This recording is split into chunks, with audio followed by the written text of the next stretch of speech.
comments. Thank you.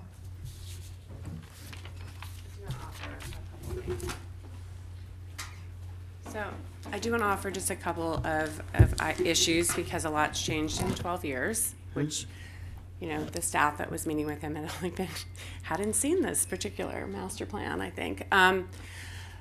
We have the Atlantic Avenue Resource Survey that has been recently completed and it's about to start moving through the process. It's important that you're aware that the report does note the importance of the park as a whole. The buildings, of course, are not something to be, assumed to be disappeared or redeveloped. They're identified as being important, and even the disposition of the shuffleboard courts to the building as a recreational feature is also something. So whether or not we ultimately want parking the way that the plan, from 12 years ago says it should be there versus maintaining shuffleboard courts or maintaining an active use area in that position next to the building, I think is all things that have to be considered. The other couple of issues is that this has always been geared for a parking lot. Our concerns with using this as any kind of, as the full balance of parking, particularly handicap parking, to provide access to the park. There is no accessible route along this street. There's back out parking. And there is nothing paved here, although staff, has that on their wish list that we would have, a paved route that would link up to, the sidewalk there. However, the street itself was the concern with, and having this provide the full area. So. These were big ideas and they require your input for staff to move forward or not consider any of them. So that's why we wanted to bring it forward in terms of what does the city receive. So from Atlantic Crossing's perspective, they think they're helping us realize a master plan from 12 years ago, and to expedite the project, which we would all like to see finished. Staff's concern remains whether we maintain handicap access to the park during this. We talked about even using the garage parking that will be complete soon, but again, when this site becomes under construction, the sidewalk's going to be compromised in terms of access, and so that's not an accessible route to the park or to the Lady Atlantic. And so these are the issues we're grappling with to try to bring this project to a completion as quickly as possible in a reasonable manner, but also protect the city's resource and the park itself. So. Okay. These are all the things. Very good. So to the commission, I just a couple of questions because it's concerning. Anthea, have you all considered we're talking about heavy equipment on First, circling down, coming down through the park, which obviously would be closed off, but still Here. everybody who is going to that park is going to be going down that street. Everybody. Right. Because we don't have any entrance or exit on the other end. So and in addition to that interim parking with the heavy equipment that's going to be massively moving through to work on this project, I don't see that as it being an alternative. And I'm not looking, I don't need them, I need you, because this is a city decision and we're mixing heavy equipment with people. Well, currently, this is how, am I correct? If you want to jump in, that currently the way the access to the site works for, The gentleman just told us that they would be coming down and making a one-way going down Yes. to the south. Yes. So the only way that they're going to be able to do that is to go through First. So right now, I want to be clear that what is called the interim parking lot right now is a staging location for construction right now. So that's kind of already happening, which is why we've started to hear from a couple of residents here. But no, here, listen to what I'm trying to say. When you have your people who are going to this park able to park next to the park, there really isn't that mix of pedestrians to the big, large equipment. If we start using that interim parking spot and Veterans Park, but let's just say the interim parking lot, what you are now doing is you are mixing the two. And on a street that doesn't have a And I'm talking about not just people who are in wheelchairs, but I'm talking about kids who dart off. I know, and I think a lot of the people up here know that. I just wanted to make sure I was clear on that. Yes, sir. Yeah, I have to second the mayor's concern. Yeah. I think this is great. I remember these original master plans, and I think they're transformational, not only for the park, but for that community center there as well. So the fact that you're stepping up and helping us realize that is fantastic, and hopefully we can work something out. It's that interim. If the new Veterans parking lot was just completely built, we wouldn't have the handicap issue, we wouldn't have the pedestrian issue, it would be built, and then you can go ahead and utilize the space. And I understand that you are looking at timing and trying to speed this up as quick as possible, but that interim solution for a few months is very dangerous, and it's something and especially if we haven't even come up with a solution for the handicap, but I couldn't be in favor of that interim.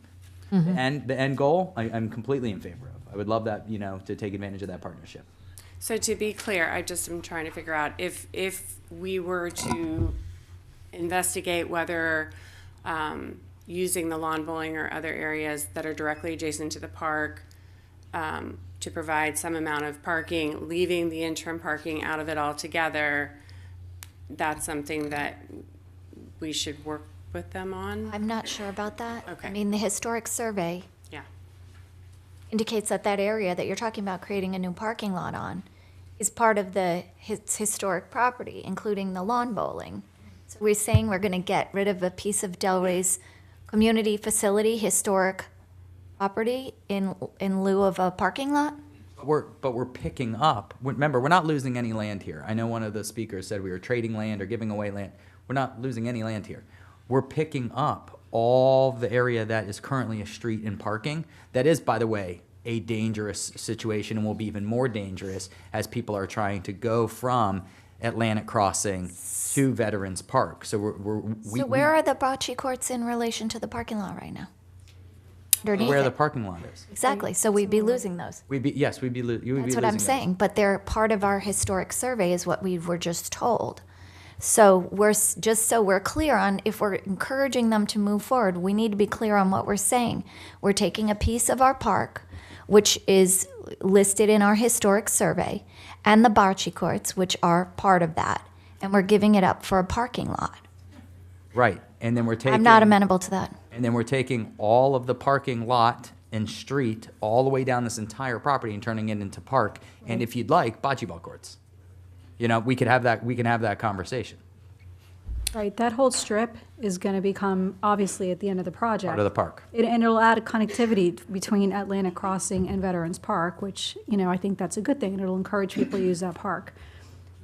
I think you have to decide today, really, what is the best solution to get this project moving? You've had residents that come here and complain about the time, the manner, and everything. They have an entitlement. They've vested. So this project needs to get done one way or the other. Staff has met with Atlantic Crossing several times on this, and it's something that we didn't take lightly.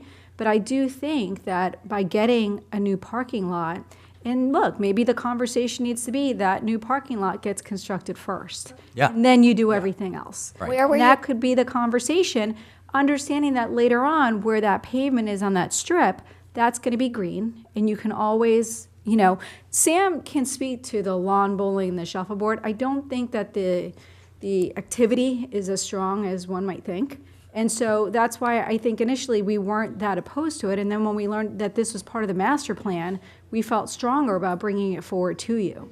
So, I think for the city's benefit, getting a brand new parking lot, I think that's a huge public purpose benefit that you can consider. And I think the conversation just needs to be the timing of it. What's going to happen first? And I think what you're saying is if you are in favor of this, the new construction happens first, and we don't even consider the interim parking lot. That stays a staging area until. That's what I would be in favor of. Yes. Can I respond real quickly? Can I add a couple comments? Not yet. When somebody asks you, you can respond. Yes. Yes, this is my first opportunity to have a say on this project, and it's been a long time coming. I do not like having to cross the street that is going to be a mix of construction and pedestrian. I also would like to say I am so sorry to the residents who are at the east end of all of this.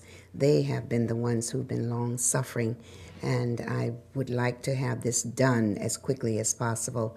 I know the history of what the developer has gone through to get the water out of an underground parking that is somewhere to the west of the development, so I wish them good luck with this.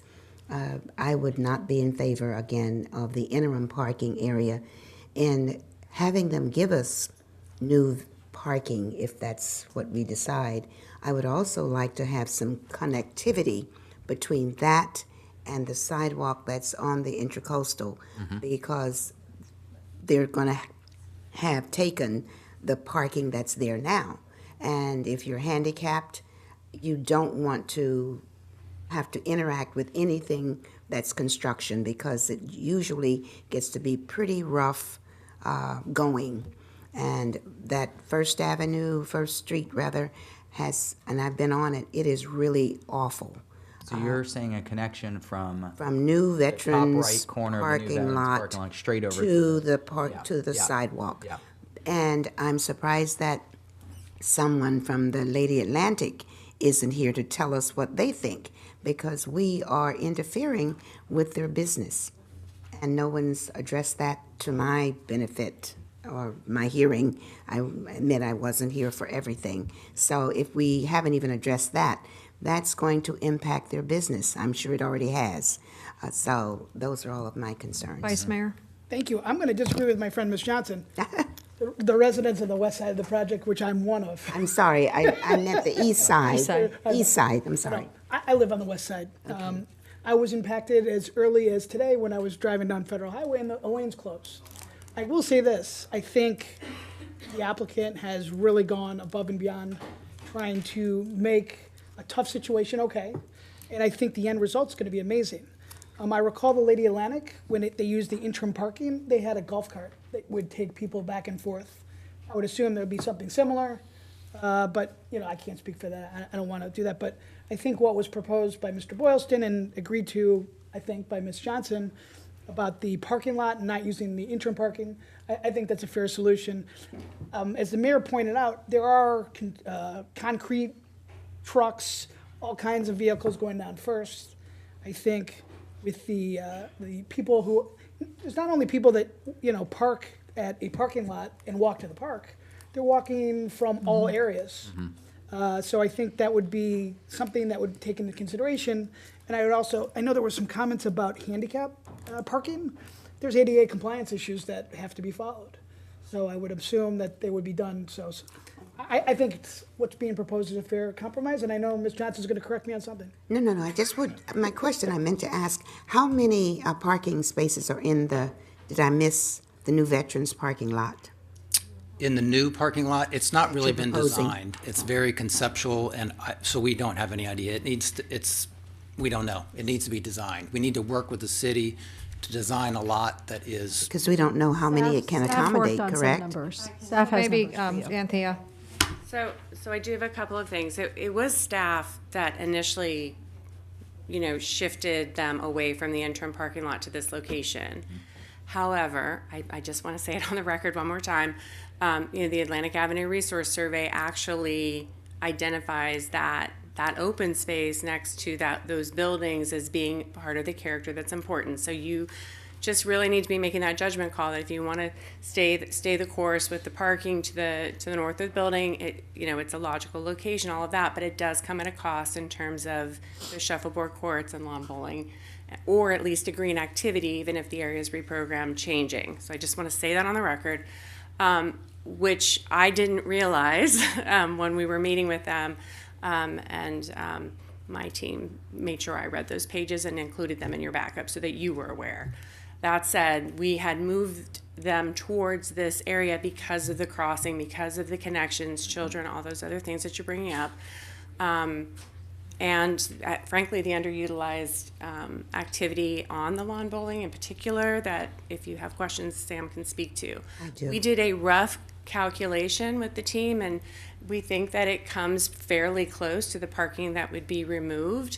I think it was with the 8 space net loss potentially, but I mean, it's not it would have to be fully drawn out, landscape buffers, ADA compliance, all of that, to know the true number. We're not going to expend that effort without this conversation and direction from you.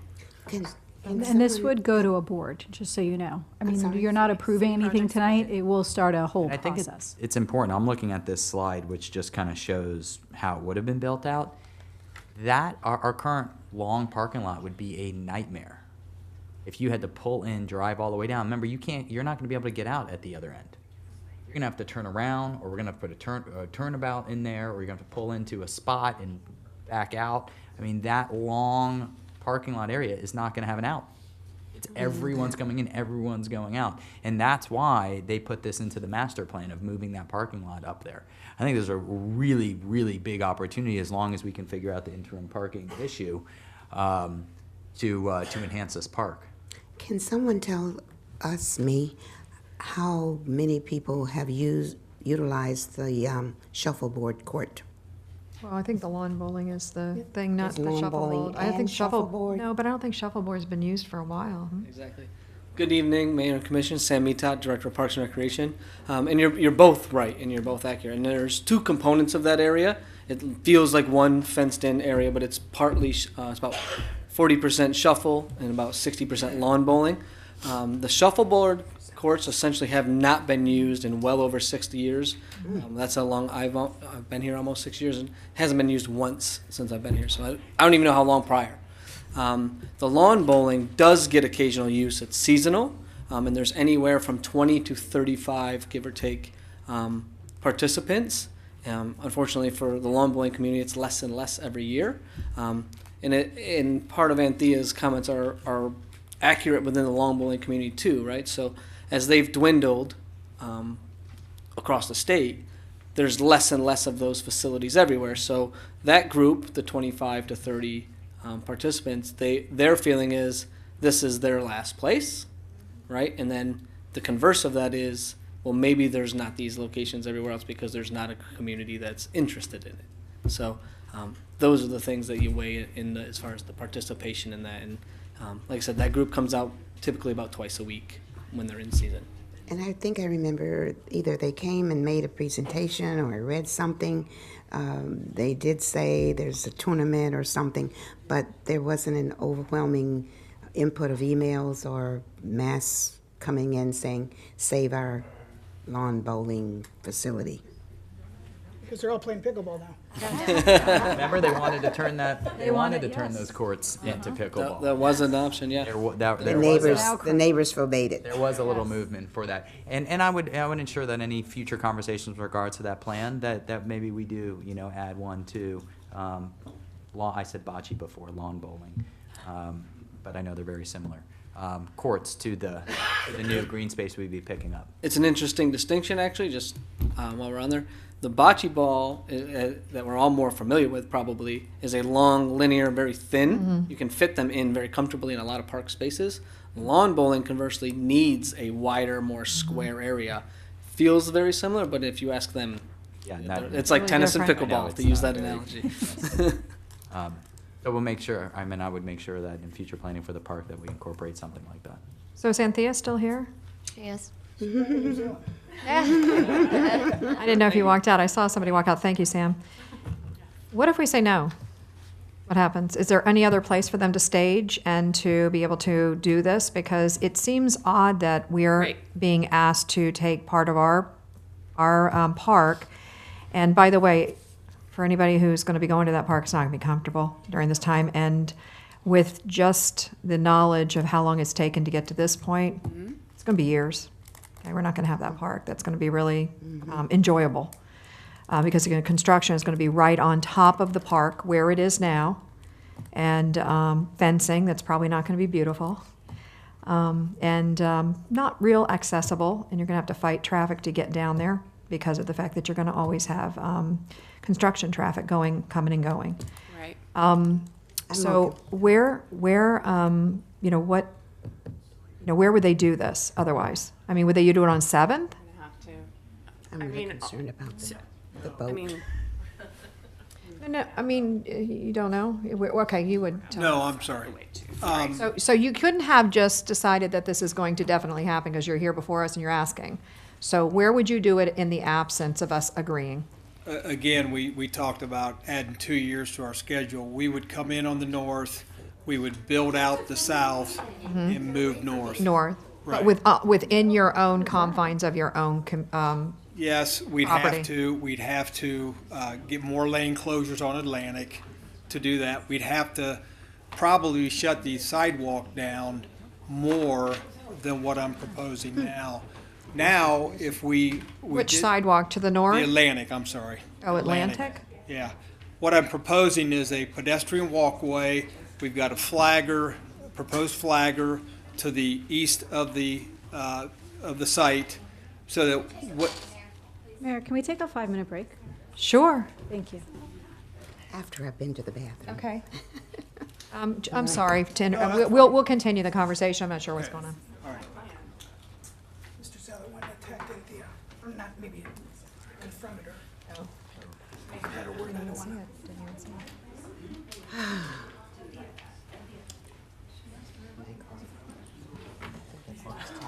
Unfortunately, that's a common occurrence.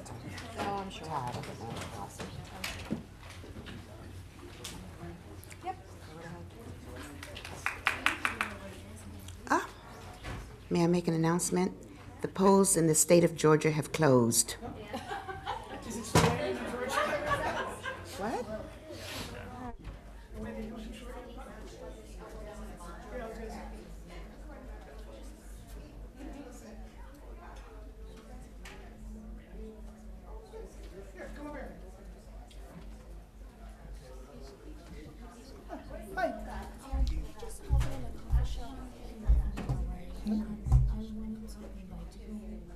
Gotcha. So, you should have done that in public comment. Yeah, come over here. Well, actually, you can't, because I'll go over on the other side. Sorry.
contracts don't have value, so I don't understand what they're talking about, increasing their contract value.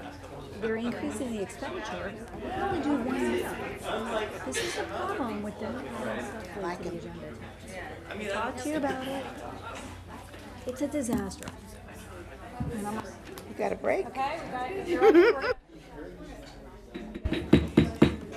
Okay, we're gonna start back up. And I think we were in the middle of asking the question, and I think I got the answer that you would start at the south end and you would work backwards towards First Street and have to close down the sidewalk of Atlantic Avenue, maybe a little longer or something to that effect. Correct. And just not having the access along Atlantic and the Veterans Park to the east, it is going to be more complicated and obviously take more time. Yeah. We are going to be, it also adds to the amount of dewatering we got to do, meaning that just because we're dewatering the south at one time and then moving to the north, dewatering that again extends the amount of time that we're going to be dewatering the site. Whereas if we were able to build the south and the north concurrently, it just shortens up the time that we're going to be dewatering. When we do get to the north, again, we're going to have more lane closures along First to try to finish up that facade. And the dewatering is where you're dumping into the intercoastal and, yeah. By the way, just so you know, Mr. DeVere, I guess the big huge thing that you capture all the silt Silt string. floated away. Someone went and took it out of the intercoastal, so, just so you're aware of that. I don't know how that stuff kind of happens, but I have a question. it did. Go ahead. Just an interesting question to me, anyway. You had such a difficult time doing whatever you were doing. You're closer to the water now. Have you doubled the time that you think you're going to run into this problem? I'm sorry, yes. Actually, we've lessons learned on the way we dewatered the first phase. We've talked to our specialty consultants and the contractor, and we're going to be using a different system. So in our minds, I understand we're close to the intercoastal, more water, but we feel like the plan this time is going to be, and if I can, be in 2 separate garages. We're going to have the 4 sides where we started out with phase 1 and we only had it 3 sides. And we came back to help accelerate it. At that time, we did install a sacrificial set of piles to the north, which allowed us to finish the dewatering. So with the 2 separate garages, we feel like it's going to be a much better. Whatever you do, you might be making history because underground water is getting to be a problem in South Florida. So Thank you. Do we think that is an option of building the? I think potentially it is. I think one of the keys will be expediting the design and permitting process and getting through that quickly with the city. Just a couple points of clarification.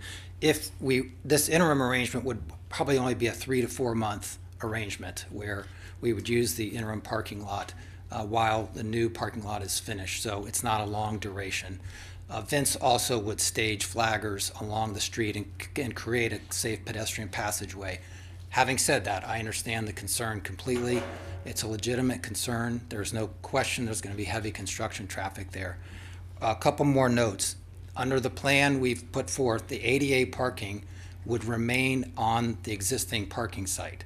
So the 32 spaces along the east aisle would be available for ADA parking, which is probably where they are now, I think. So we think we've got that problem solved. Regarding the historic nature of the courts and the existing building, the potential historic nature, you'll note that the new Veterans lot lies just to the north of the existing building. So if it's deemed appropriate to keep the building long-term, it's there, doesn't need to go away.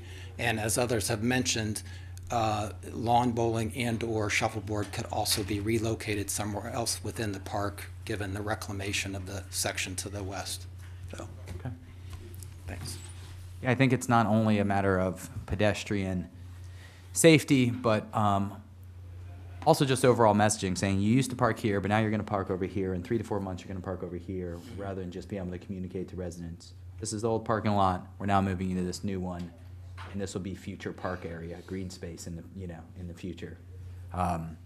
So I would be in favor of putting a motion forward that removes the interim parking aspect. Would that be the best way to handle this, or? I think at this point, we're just looking for direction. I don't know Okay. if we need a formal vote on Okay. this. If you want staff to consider to explore this with the comments that were made this evening, we just need 3 people to give us that direction. So I'd be in favor without the interim parking aspect. I agree. I'm not. Nor am I. Commissioner Johnson? Sorry, I'm not in favor of the interim parking. I don't know what the scenario would be that you would give us the new veteran parking lot.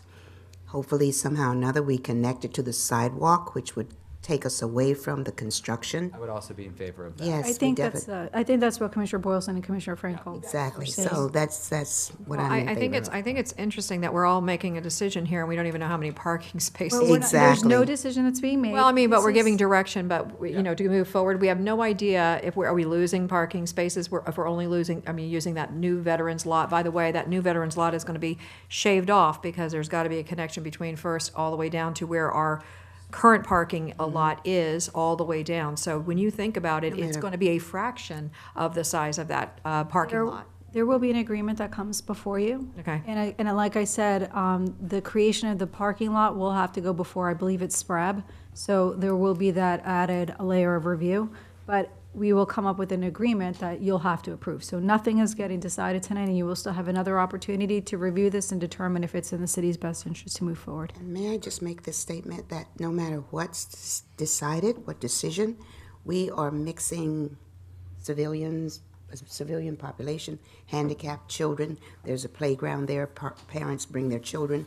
We're mixing construction Well, there'll with that. There's gonna be a- Oh, I know, barrier. but it's still there. I think the direction's clear. The interim parking is not something that the city's willing to consider, and they'll just have to figure out a way to create that parking lot before they can move forward. Yes. Is that the direction Yes. from 3 of you? Yep. All right, got it. We got it. All right, very good. Good luck. Thank you. 7C, ratification of the Kids and Cops Committee. This is just a ratification. I think the name is Daisy Adea, so if you just want to make a motion to Motion to ratify. approve. Second. Call the roll, please. Mayor Petrolia, Yes. Mr. Frankel. Yes. Ms. Cassell. Yes. Mr. Boylston. Yes. Ms. Johnson. Yes, And moving on to 7D, which was Resolution 197-22, and this is a So- quasi judicial hearing. So 7D, Mayor, and 8A, if Okay. you want me to read the caption, we can Sure. just handle them together. Yep. An ordinance of the City Commission of the City of Delray Beach, Florida, amending the land development regulations of the City of Delray Beach Code of Ordinances, Chapter 4, zoning regulations, Article 4.5, overlay and environmental management districts, Section 4.5.1, historic preservation, designated districts, sites, and buildings, subsection I, local register of historical places, to add docks located at 10 North Swin Avenue to the local register of historic places, providing for a conflicts clause, a severability clause, and providing for an effective date. This is a second reading, and it's a public hearing. Right, and, And resolution number 197-22 is a quasi judicial hearing. right, so what we want to do is make sure, I know that a lot of new people came in. If anybody was not here at the beginning of the meeting when we spoke to anybody talking or addressing quasi judicial hearing, that wants to comment, you need to stand up and be sworn in, please. And then when you come to the front to speak, make sure you indicate that you have been sworn in. Everyone raise your right hands, please. By the authority vested in me as a notary of the state of Florida, do you swear or affirm that the testimony you're about to give is the truth, the whole truth, and nothing but the truth? Okay, very good. To disclosure and ex parte communication. Let's start with Mr. Boylston. I spoke with the applicant's representative. Okay, I've spoken with the applicant and whatever's on the server. same here. Mr. Schiller and the server. Yes, I spoke with the applicant's representative and whatever I have on the server as well. Right, and I meant the applicant's representative as well, not the applicant, so, okay, very good. So we are now going to enter the file into the record. Good evening, Anthea Geniotis, Development Services Director, and I would like to enter file 2022-060 into the record. All right, very good. Mr. Schiller, you are up. Good evening. Evening. It is a little late. Neil Schiller, Government Law Group, 137 Northwest First Avenue. I'm here today representing MDG Banyan, the applicant before you. Before I get started, I'd just like to pass out one of my experts' resumes, Paula McLean. She's our historic expert. One is for the clerk and the other 5 are for you. That's just her resume to qualify her as an expert. With that, I will get started. So you've already met me. You've met John Surdy a multitude of times, world-renowned architect, and Paula McLean, our historic preservation expert, who will introduce herself as we get to those criteria. You know the site very well. On the northwest corner of Atlantic and Swinton. This property and application concerns the Dunkin' Donuts piece, the parking lot in between, and docks. Here is a closer up version or zoomed in version of the site. 68% of the site is asphalt surface. It is a heat island that this project will do away with. And additionally, there are 2 unsafe driveway entrances I've shown you previously here and here that will be removed and as part of this project. So Docks Historic Rehabilitation, we are doing a complete rehabilitation in strict accordance to Secretary of Interior standards. We're seeking historic designation later on tonight, and this project will preserve and improve our iconic Delray Beach venue. And now I'm going to introduce John Surdy, who's going to talk about some of the architecture. Good evening. Thank you for your time tonight. Appreciate it. John Surdy, architect with LDG Florida Architects. So the project, you've again seen this already, but we're building actually 2 buildings here, so we want to be careful to distinguish between docks as one building, and the other building, which is 30,619 square feet, is a separate building up against it. We'll have some drawings that will show you definitively why that is so. It's a mixed-use buildings, 3 stories here, and a 38-foot height that is consistent with the code requirements. Just again, general refresher for you all. The parking is as proposed in the back. You've seen this because you approved the in lieu parking for the project. The loading area is behind part of the retail that is divided between the other part of the retail because we have a breezeway that is between those projects. Let me see here if I can. Excuse me, there. So we'll have a close-up of this, but there's actually its own wall here and another wall of docks, so it's actually a separate building from docks. The docks itself, with its historic covered patio, will be retained. The civic open space creates a hyphen, which Paula will expand a little more on as an appropriate gesture here between the historic building and the new construction. There's the breezeway in yellow that allows us to entertain the movement of people from the back parking areas, the CRA parking lot, and come out to the porches. And Neil told you that we are, again, kind of getting continuity here between coming on the sidewalk all the way through and continuing where Dunkin' Donuts is going to be demolished. And so those open porches were, again, as a waiver that you all approved previously as well. Overall in the site, we are doing proposing a lot of enhancements to the pedestrian experience, which are new trees, street drainage, and improved right-of-way on Northwest First Ave. There's new lighting all along Atlantic and also on Swinton. Right now, the trees are along this edge here. We're flipping them over to this side so they echo the same kind of pattern here on Old School Square. That is also being redone. And improvements to the alley so that we are giving an alley easement back there as well to allow that 20-foot to continue to this curb cut. So the breezeway is going to be connected to a paver that's going to come up here and give you handicap access also from here across the alley, and because there's a lot of foot traffic that may want to come here and jump across the street, so this will make it a lot safer. In addition to expanding this crossing over here to making it wider and aligning that crosswalk, which is again kind of a more unsafe condition. So we're doing quite a bit to enhance the pedestrian experience here. The project overall, again, is two buildings that have to coexist. They have to coexist because we have a historic district and we also have a central business district. They intersect, they cross one another. They have to be coexisting as the two buildings have to coexist. And the reason why this is so significant is because this property is a void in the urban infill. It's very important to connect the east and the west. We think this project will accomplish that and at least help make that change in this area.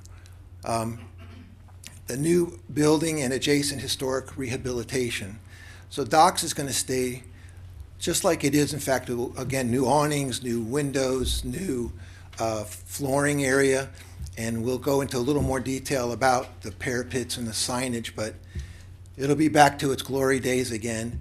And we worked with our historic consultant closely, and she'll also go through how it complies with all 10 standards for the Secretary of Interior standards. Here's a kind of an overview showing Sunday Village, which would be right across the street from our site, City Center, Delray, Old School Square. And you can see the density that's all along here. It's very common and typical along any kind of a main street in downtown to have buildings right next to one another. There may not even be a property line, but you could have a building right next to one, and you've seen it where maybe another building gets knocked down, but the wall of the other building is still there. It's unpainted and whatever. That's the same thing. Our building will be proposed next to Docks. We'll have some doorways because they're going to need, and we'll show you, they need some more space for storage and for other things that the operator can expand upon. But we think the scale and the massing as it's described by us and our historic professional, as well as a very thorough and staff report shows that we've complied. Here's a close-up here again of the two walls that will be there, and those columns are going to be set in there in our section that will show you that accomplishes the way that this building will sensitively be set back with the civic open space, as well as create that separation visually as it perceived, and you go along the whole sidewalk experience. This is a section where you see the person's height over here and the sight line where this parapet, right now, there you see all the equipment that's up there and the old signage that got knocked down in hurricanes. This parapet will allow us to hide the equipment up there and also create a very code-compliant, wind-compliant signage. But it also does another thing. It allows us to stagger the building in such a way that it masks it and is a good sensitive stepping for the new building as it cascades away from the historic building, Docks. This also shows you some distances here that may not be easily perceived in terms of how far is it from the front of Docks, 40 feet, from the property line, 56. And again, this is a new foundation that would be here so that this building allows a new, smaller foundation with a new wall to be physically and by building codes and all separate from Docks as a new construction. Even if it was to be demolished, it still wouldn't have a problem there. We think we have a 3D animation lined up in here somewhere to play.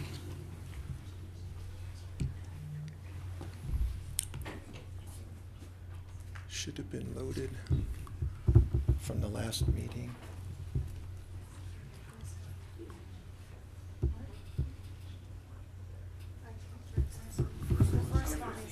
What's that? The first one. Thank you. No, that's not the first one. No? No. Oh, not again. No. There it goes. Oh, boy. Close it, shut it. Go to the next one. Here we go. Is there no? I don't see it on there. All right, let's just move forward with it. There we go. Oh, this is Delray. Wonderful. So, Try to do it at the end. okay, we'll try to do it at the end. So you're next there. Yes. Okay. I'm sorry, if we could go back to the PowerPoint, we have slides at Is the that end. just not loaded? Is that what it is? I don't know. It's okay, we can go through this and hopefully work it out at the end. Hold on. So approvals and recommendations, you've seen this project several times before, as have many of your volunteer boards, from the DDA to parking management, historic preservation, planning and zoning.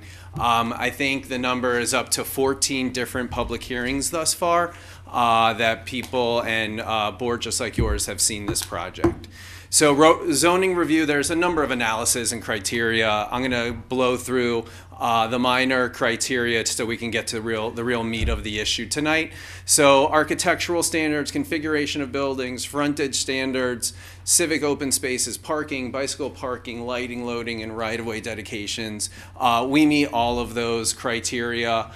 Staff in their brilliant staff report basically said as much, and so I don't think any of those issues are here for consideration other than you'd have to vote on them. So architectural elevation analysis, this is criteria for the board action. I just want to highlight a portion of the staff report that says the proposal incorporates architectural elements that can be considered in conformity with good taste, good design, and is anticipated to contribute to the image of the city as a place of beauty. Based upon the above, the proposal can be found to be compliant with the requirements of this code section. I'm now going to introduce you to our also world-renowned historic expert, Paula, and she is going to go through the Secretary of Interior standards. Good evening. I'm Paula McLean. I'm with GAI Consultants, which is an environmental consulting firm that was hired in 2005 to do a survey of Delray Beach in preparation for the creation of for the update of the Old School Square Historic Resources District. That survey identified docks as eligible for local but not National Register listing, and identified its style as masonry vernacular. We also completed a 2008 resurvey of the Marina Historic District. And then most recently, in 2021, we completed the historic designation for the local listing of the docks building. Essentially, I'm going to just quickly run through the standards that the Secretary of the Interior, who is part of the National Park Service and dictates what happens with preservation at the national level, essentially, and how preservation incentives are used, what those standards are for rehabilitation. Keep in mind that this is the rehabilitation of the docks building as well as new construction adjacent to the docks building. Standard number 1 is that a property's new use will be compatible with its historic use, essentially, and that the change to its use is not going to negatively impact its historic character-defining features. Essentially, this building was constructed to be unspecific and standardized, as it was a Dairy Queen, which was nationally built during the mid-century time, typical of walk-up eateries in pedestrian-oriented areas. The proposed project does include the rehabilitation of elements that remain that are character defining, such as the steel and masonry structural systems, the flat roof, and the solid to void ratio with the large window panels. And then also standard 3, which I think is important, notes that each property shall be recognized as a physical record of its time, place, and use, and that changes should not create a false sense of historical development. As this project involves the rehabilitation of the historic building plus new construction adjacent to it, the new construction has really been designed to be as sensitive as possible to the existing construction. Several of the design features that John mentioned, and that we can revisit on those, the sections if needed. This project does include the preservation and rehabilitation of all of the remaining character-defining features. Granted, some of those character-defining features no longer remain, such as the slanted glazing, in favor of creating operable windows. There are design details like that that are in consideration, and that are there's an attempt being made to preserve or recreate those things while not creating a false sense of history in accordance with Standard 3. These Standard 6 and 7 and 8 kind of just deal with general preservation issues, like the physical treatment and any archaeological remains that might be run into during the project. So Standard 9 is really where we talk about new work. Granted, Standard 9 is a little ambiguous because it talks about new additions, exterior alterations, or related new construction. It's not really talking about adjacent new construction, but we're essentially applying the standard as if we're trying to meet this standard, as if it were a contributing resource to the district. So essentially the visual compatibility is the primary issue. Not only are the scale of the building, of the existing building, respected via the hyphen in the new and old, between the new and old buildings, the stepped back upper stories, the dimensions of glazing, dimensions of window openings, pattern of void to solids along the streetscape, all of those things that will sort of, that have been very sensitively designed to not overwhelm or be in competition with or not visually compatible with the docks building.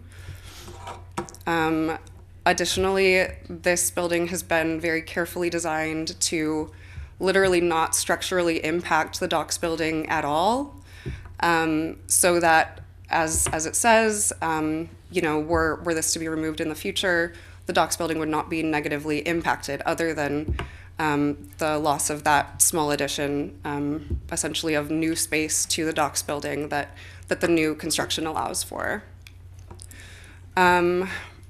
Again, Standard 10 kind of speaks to new additions and related new construction. Again, we're really trying to maintain the essential form and like physical structural integrity of docks with this design, in incorporating all of these elements to not only not negatively physically impact docks, but not negatively impact its sense of place and its site. The building is designed to be as minimal as possible from the street side of docks, looking at docks from the facade, and to not compromise its integrity of setting. The building is essentially designed to be in compliance and situated within the context of Atlantic Avenue and the Old School Square Historic District, as a compatible new construction, essentially as infill, which is what it is. And obviously, at the end of the day, the most important part of this entire project is that the block becomes activated as a space where the community is using it. The new civic space can be used, and there's activity along that block, and it's not just parking space anymore, essentially. I'll take this. Thank you so much. I'll take that.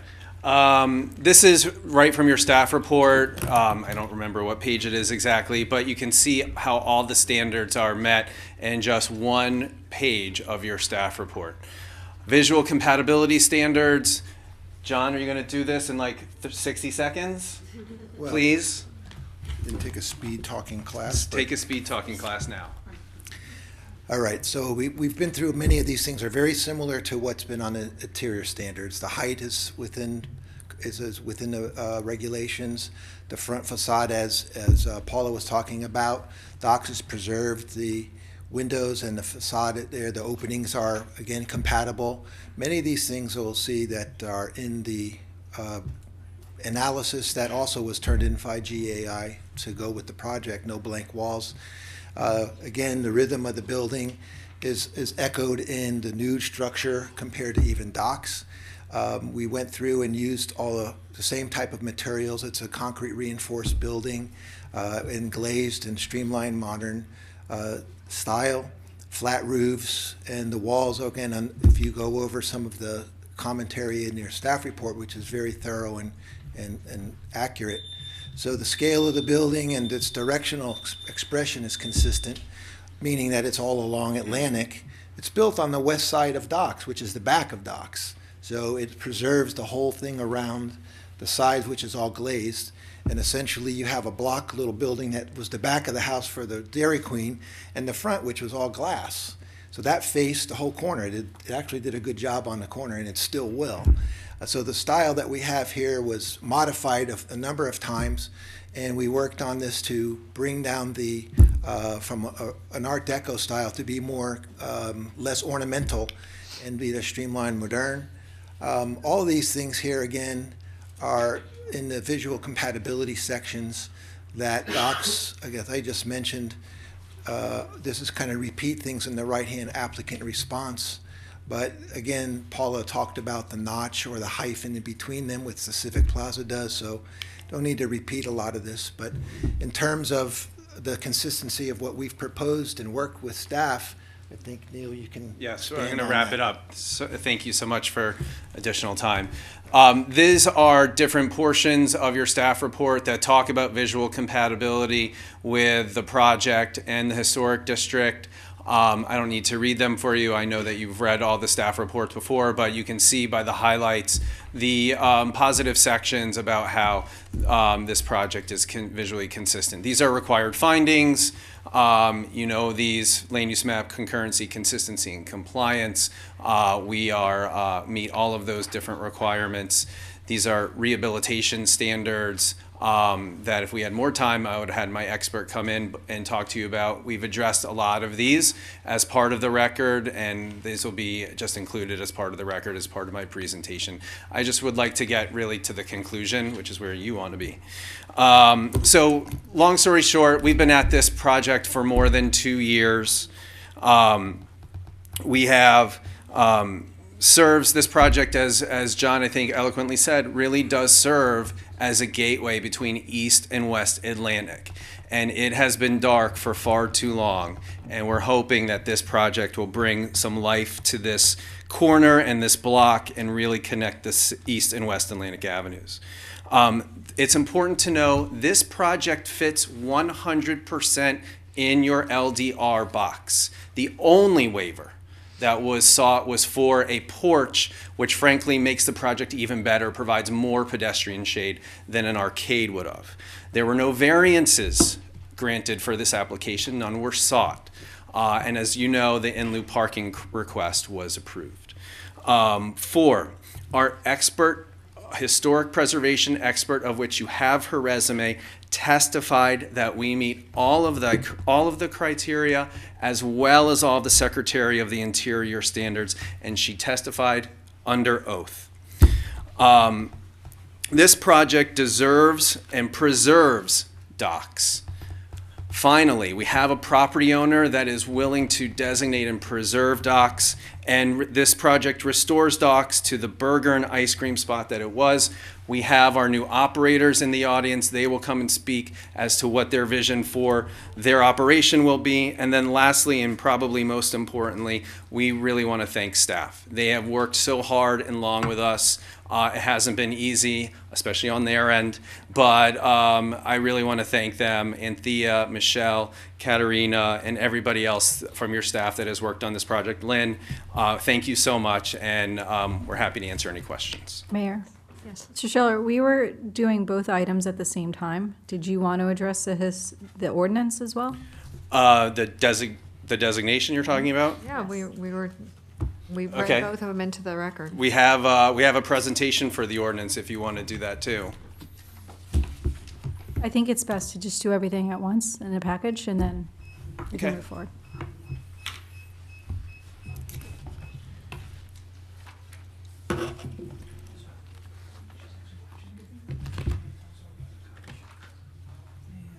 I think that's the and so we have a separate presentation because it was a separate agenda item. 8A. Yep. Awesome. Ready? Okay. Welcome back. Long time no see. This presentation is for Doc's designation certificate of appropriateness. Our request, as you know, is to be granted a certificate of appropriateness to list Doc's in the local register of historic places.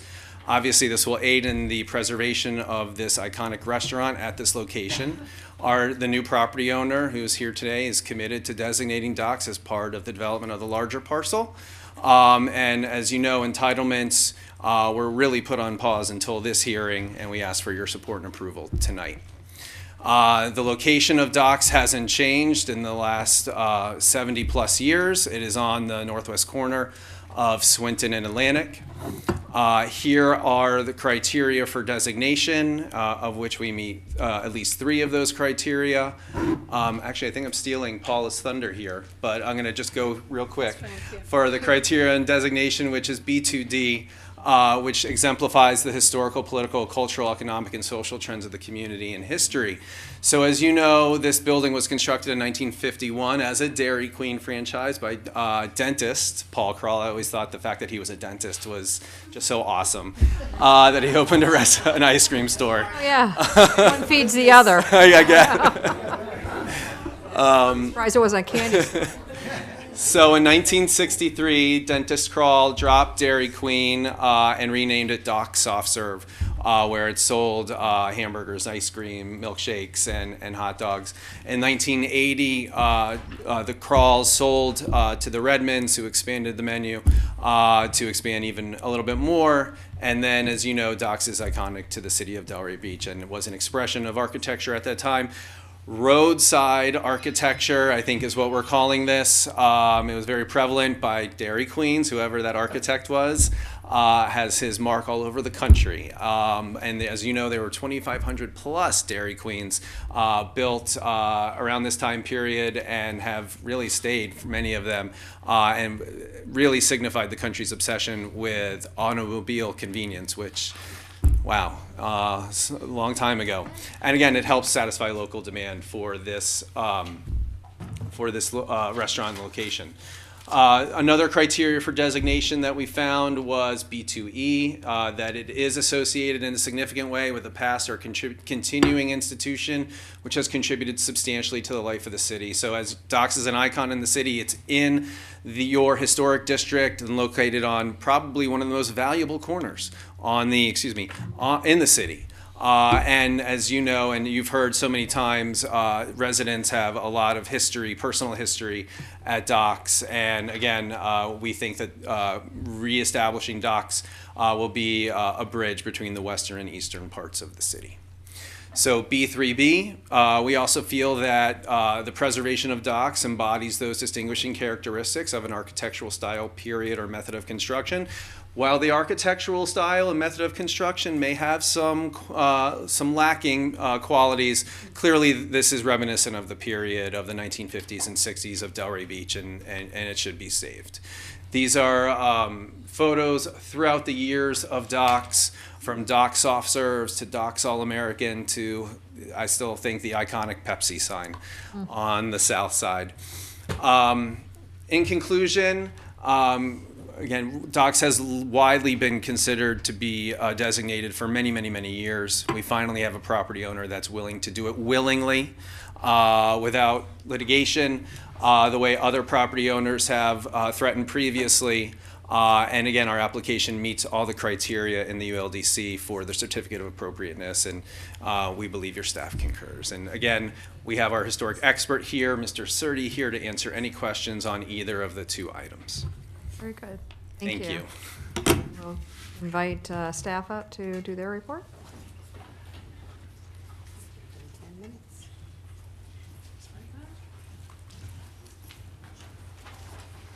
Thank you. All right.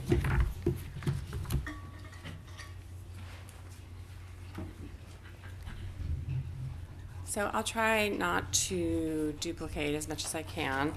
So the item before you is a Class 5 site plan, a certificate of appropriateness, demolition, landscape plan, elevations. It's the whole package for approving this development.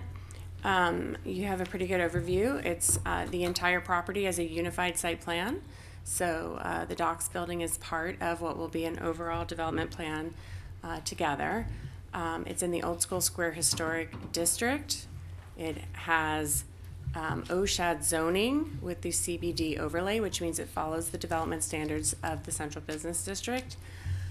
And it's in the West Atlantic Neighborhood Sub-District. The Dunkin' Donuts is slated for demolition under this proposal, and the docks building, which was constructed in 1951 as a Dairy Queen, is currently categorized as a non-contributing structure in the district. However, it's important to note that it's the resurvey that's underway actually recommends that it be a contributing structure. So it is important to maintain the building despite its current status. So this is the building today. So the project description is over a 30,000 square foot 3-story building addition, which will be located to the west or the rear of the docks building. Demolition of Dunkin' Donuts and all of the changes that I think you've had a good overview. It's important to note that there will be 28 parking spaces on site. A significant portion of the parking for the project was approved through an in-lieu arrangement. And 1 new on-street parking space is proposed on First Avenue. The project is large enough that it does require civic open space, which is part of the design move, I think, to differentiate the docks building from the new structure. You'll see that that area is located right here. So this is a quick diagram of where we've gone so far. You've seen this project both for the in-lieu parking request and for the waiver, since the arcade couldn't come forward into FDOT's right-of-way and there was a grade issue. Ultimately, there was a waiver approved to allow a porch. Because the building had been closed for as long as it had, the outdoor dining had to be reestablished and a conditional use was approved through this commission as well. So now we are at the details of the site plan. There's what exists today. We have the docks building, the CRA offices, and the parking lot to the rear. Those of you who know the city really well know there's a really great pedestrian network in the block to the north. This project will connect to that and bring folks through a designed route through the building to Atlantic Avenue. So there's docks. There's the new structure. The second story and the third story do overhang the parking in the rear, so that's why you see that overlapping. And the project will receive a streetscape upgrade as well to meet the new standards in the code as part of this development. So the stats and everything related to the size, the quantity, the LDR sections are all provided to you in the staff report that's attached. I do want to go quickly through the quick elevations. This is the Swinton side. Here's the existing building. Here's the new building behind it. There is some tiering that happens here and here. This is what Atlantic Avenue would look like. I know we see the renderings, but I like to show the elevations because, they're sort of the architectural realization, and they don't have sometimes the bushes and trees and things in front of them as much, just so you can really see it. Northwest First, and the new parking space is actually along this area. And then this is the back. This is what faces the alley. And so here's the breezeway that you can see cutting through here that's going to connect you through. Here's the existing docks building. It's also going to have, and so this is why we show the elevation sometimes, because this looks great, but it's important to actually see the building as well. So, all right, so then we go to the renderings really quickly so you can get a feel for the architecture and what it's going to look like. This was a bit of a grade change that had to happen across the site, and that's the object of the waiver. Part of building in a historic district is that you understand the scale of what's around the project, and so a street elevation is required as part of a submittal. So here's the new building on Swinton, here's Atlantic, across the street. I was going to call it Swinton Commons because I keep looking at the applicant. Sunday Village, thank you. Thank you, Michelle. At any rate, so this provides just how it's going to fit in. A tennis center is here, or how it will appear. It's a part of your determination for the visibility, visual compatibility standards and everything else to decide if you do think that it's appropriate within. That is one of the standards. There's been a lot of discussion, I think, around the project related to the style of the new part of the building and whether it's new construction or an additional construction. It's important to note that it is introducing a different style than what Docks has now. However, the other part of that is that the Old School Square Historic District identifies 15 styles completely that are relevant to the period of significance that define the district, okay?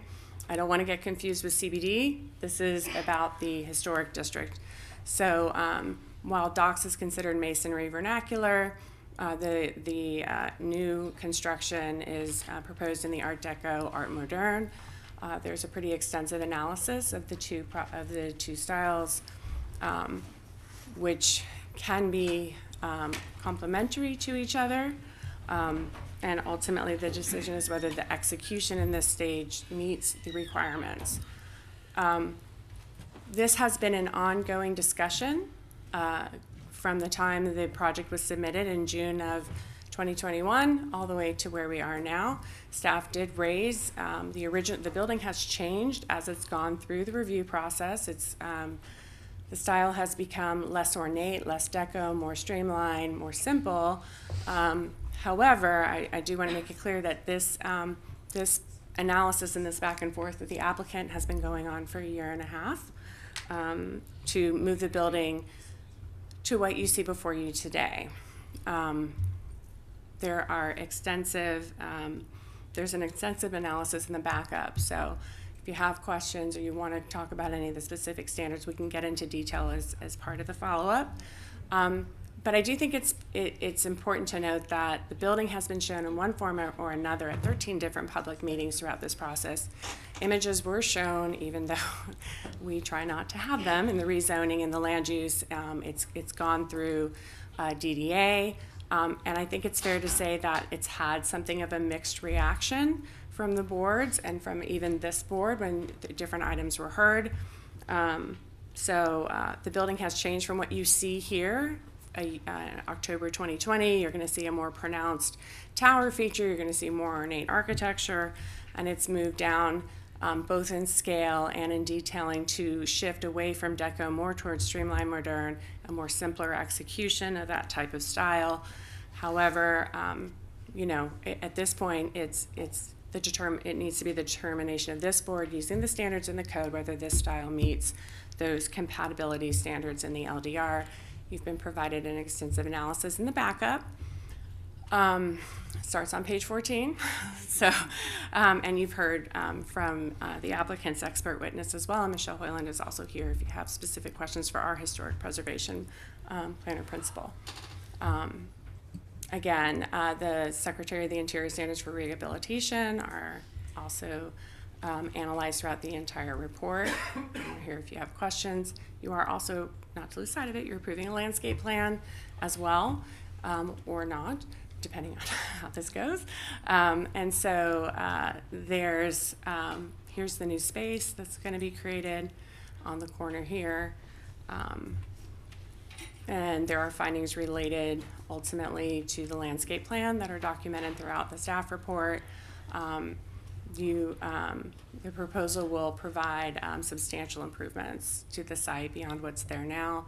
12 trees, 10 palms are proposed for removal, but they will be replaced with 32 trees and 5 palms, and a significant upgrade to the streetscape. Again, the non-contributing Dunkin' Donuts structure is proposed for removal.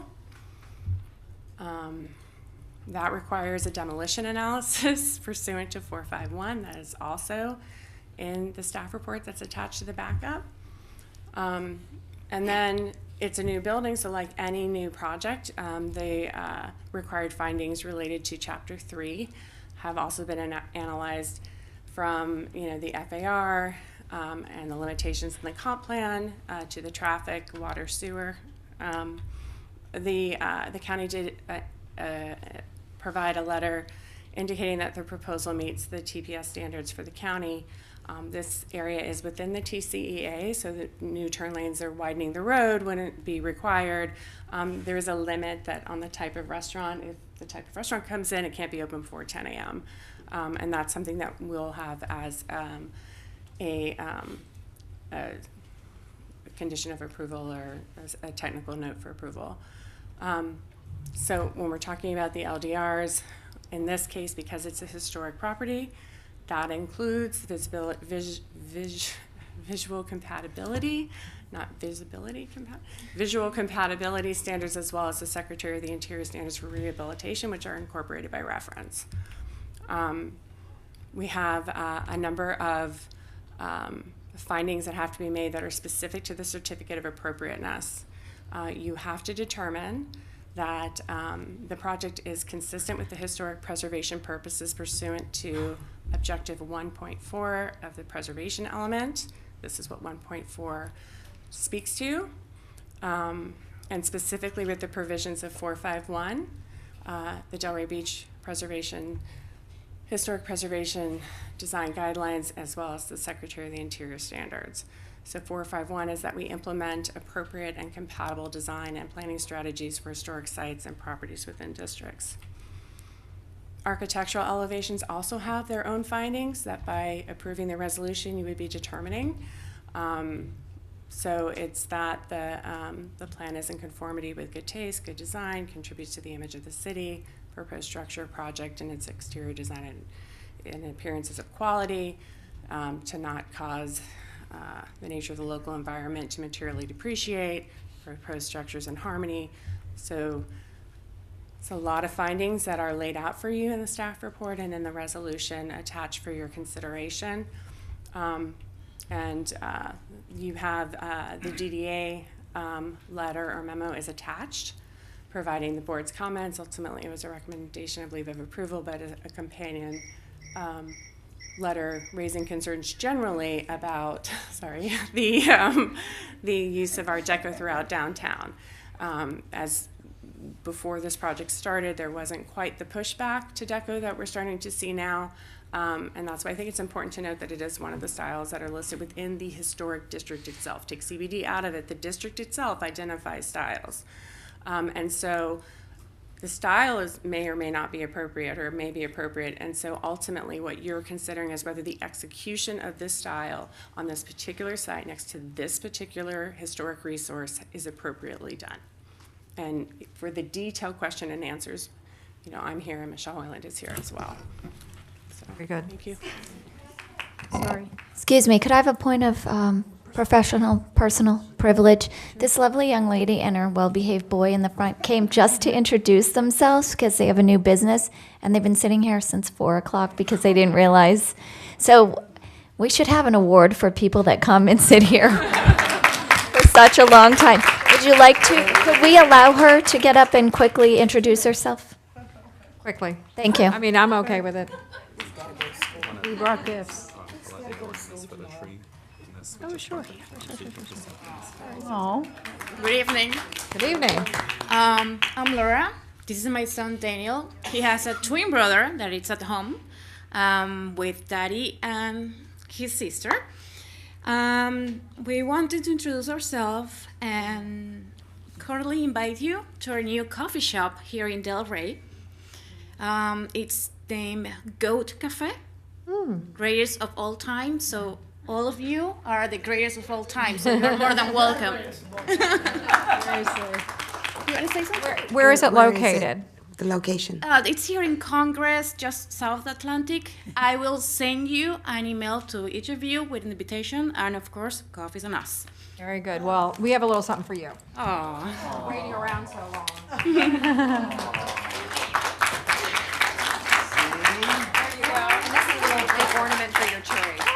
from the city. Okay, thank you, and I'm so sorry that I didn't know what you were here for. fine. So fantastic. Thanks for coming. Thank you. Good luck with your business. Coffee shop. Great. We will. Come up for coffee. Yeah. So you're welcome to leave and go home and get in bed. I wanted for my second turn to talk. Oh, okay, very good. All right, so at this point, it is. Mayor, sorry. yes. I know you want to move it along, but Ms. Gianotis needs to do the presentation on the designation. Oh, yes, I'm sorry, yes. Got to? Yeah. I appreciate that, yep. Can you do anything? Thank you.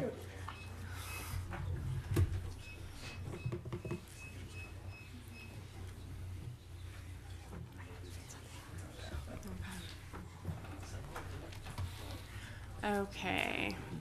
Oops, you and I are battling. Sorry.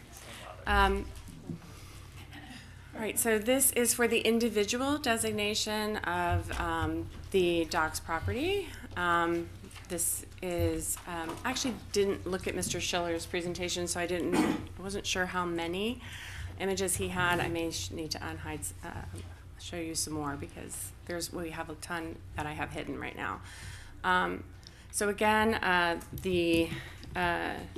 this is a privately initiated application to list docks, which is located at 10 North Swinton Avenue to the local Register of Historic Places. The subject property contains the docks All-American, which was constructed in 1951 in the masonry vernacular style. The property is currently listed, sorry, I'm reading this, with the as a contributing structure within the National Register designated Old School Square District and is listed as non-contributing within our local district, and so this would rectify some of that. The 2009 Old School Square Historic District Resource Survey recommended the property be reclassified as contributing.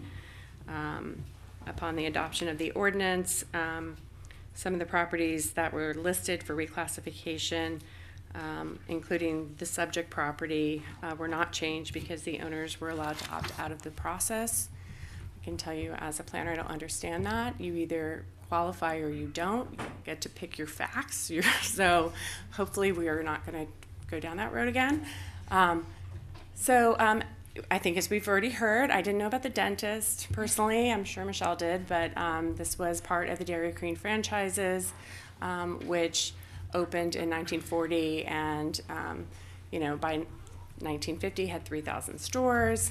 And I have many, many more images if you're interested to see it, but in the interest of being brief, there is a full analysis of the criteria of section 451B1, which is the criteria for designation, in the backup of the staff report, specifically related to the architectural or aesthetic significance. Again, there is one thing that's been changed. The windows that you see now, well, there's many things that have been changed, but this is a vertical where they used to be slanting in and out the way you saw in some of the older images. However, generally the integrity of the structure and the majority of the architectural features have been preserved and the structure is in good condition. So it does qualify for listing. It exemplifies, that point of time in history with this roadside architecture. It's special to our city specifically for a number of reasons. It's been an institution. It's well known, and I think people are missing it since it's been closed and we can't get soft serve really easily anymore when you work at City Hall. But it's been the subject of art throughout the community.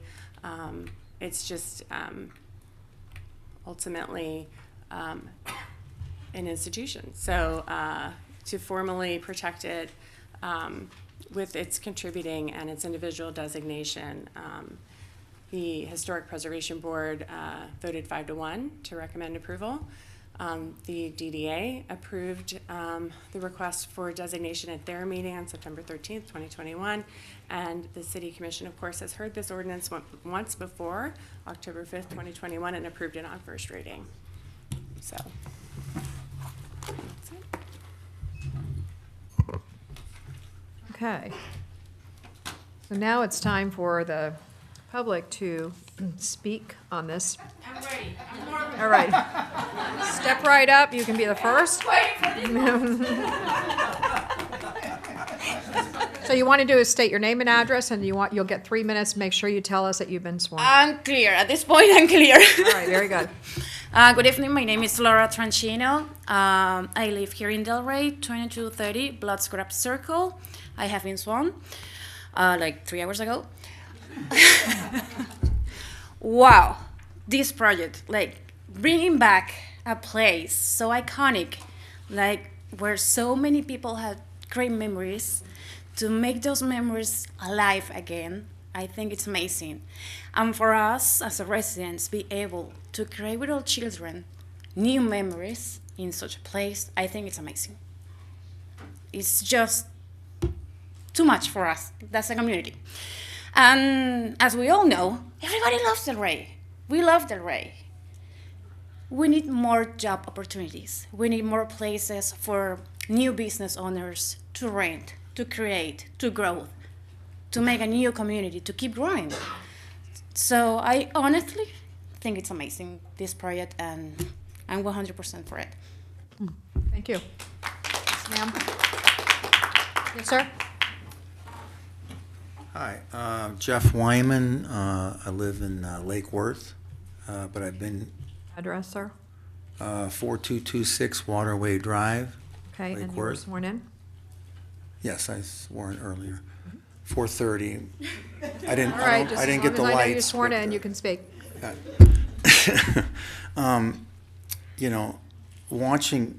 I've been here about 14, 15 years as an artist, so I'm sensitive to the visual changes. And this town has sure made a lot of visual changes since the real estate so much kind of depression from 2008 to now. And the city is just doing tremendous leaps and bounds visually. And this project really ties everything that you've been doing downtown between Swinton and Federal to introducing a new expansion towards 95. And the whole rehabilitation of docks it's a heartfelt thing for the whole community, and the new building that would be adjacent to it with the breezeway, I think would only enhance interaction, community interaction, the traffic of people, and bring a tie between the west of Swinton to what's happening now again with the Old School Square project and redevelopment, and overall it would be just a really exciting thing, not only for people, residents, but for people who start moving here. And there's a lot of people moving here from the north, and they want cultural and visual excitement and places to go, and they like to be in the street, they like to go shopping, they like to set up their offices and new types of structures that have a consistency and a cohesiveness, which I think this project would offer. That's my opinion. Thank you. Hi, good evening, Commissioners. My name's Andrew Dugard, 17583 Carver Avenue, Jupiter, and I've been sworn in. And I'm here to represent myself and my business partner, Pushka Marathi. Tonight we're going to be hopefully the successful operators that will be taking over Docks All American, so we're super excited. Excited to be here tonight and excited to see the visuals on the screen. It's really coming alive and coming true. Talk about, there's a few things that has been said tonight: preservation, historic, glory days.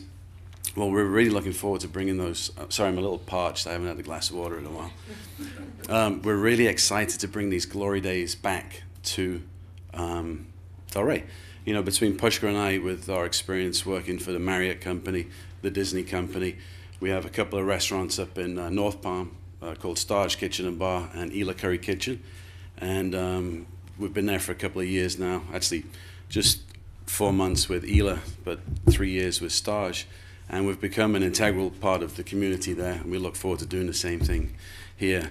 You know, just being able to bring our kids up to the counter service, it's just going to be the same as it was once before. Many of the iconic dishes on the menu. We're just really wanted to be here just to let you know how pumped we are to to get this started. So hopefully we can get this passed and we can start serving you all these hamburgers and hot dogs and get the community served once more. We're coming for your coffee, though. Don't worry. We're coming for your coffee. So, yeah, thank you so much for listening. Ma'am? Here I am again. Still live at 3905 Lawson Boulevard, Yvonne Odom, and yes, I was sworn in. I'm here taking us back, Commissioner Johnson, because I have a ad, and I'm hoping I could find it, that they placed in our newspaper, the Eagle's Claw. And Michael, I don't know if he had the authority to promise this, but he was hoping maybe we could start putting some of those old pictures as part of the decorum. And also the Seacrest, the Squall, some of those advertisers. So Doc supported both the segregated black high school and the white high school. So those of us who were in our class remember going there. Now my favorite was the foot-long hot dogs, not the ice cream. So make sure you bring those back. And the other memory I have is when the cheerleaders used to practice right out here in front of the Civic Center. That's where we would walk over to get the ice cream. So I fully support this. I don't know about the back part, but I do know about Doc's, and I do appreciate that you're going to preserve this because it does have a lot of memories for those of us who grew up here and was in high school and went there after the football games. So thank you very much. Yes, sir. Hello, my name is Garrett Jabor, 2685 Albatross Road North. I've been sworn in. So everyone in Delray loves Doc's, knows Doc's, but recently you go by there and it's kind of depressing, like nothing is moving forward. And you know, I've seen, you know, the presentation of the building behind it, and everything looks great. So I think, you know, we just need to pass it along and get moving so we can bring back, you know, the good times at Doc's. So thank you. Thank you. Hello, my name is Pushkar Marathe. First of all, I would like to thank all of you. I never thought that what City Commission does is so tedious, and I would thank you. So, thank you for you guys. Because we meet plenty. I'm Andrew's business partner. I'm a resident of 134 Jupiter, 134 Wentworth Court, Jupiter. We both together own restaurants in Palm Beach Gardens. And what I'm not gonna repeat what Andrew already said, but I'm a chef, part of the restaurant, and as we were talking about history of Doc's, as it evolved, and it's time for its evolvement now with bringing back the old school flavors and the burgers and the milkshakes without being additives, adding all the chemicals and stuff as Dairy Queen used to do. So we're gonna do it with a lot more emphasis on the food and bring that to you guys. Would like to see all of you there, and with our planning, and if everything gets approved, we would like to be open by end of next year this time around to get all the seasonal people serving, and I wish all of us Merry Christmas here, Happy Holidays. So thank you so much. And I'm traveled chef. I just sworn in as a United States citizen a few months ago, and I think this is a land of opportunities, and it wouldn't have happened without giving everyone chances and doing and moving forward. So thank you so much. Mr. Pushka, you were sworn in, right? Yes. Okay, very good. Thank you. Yeah.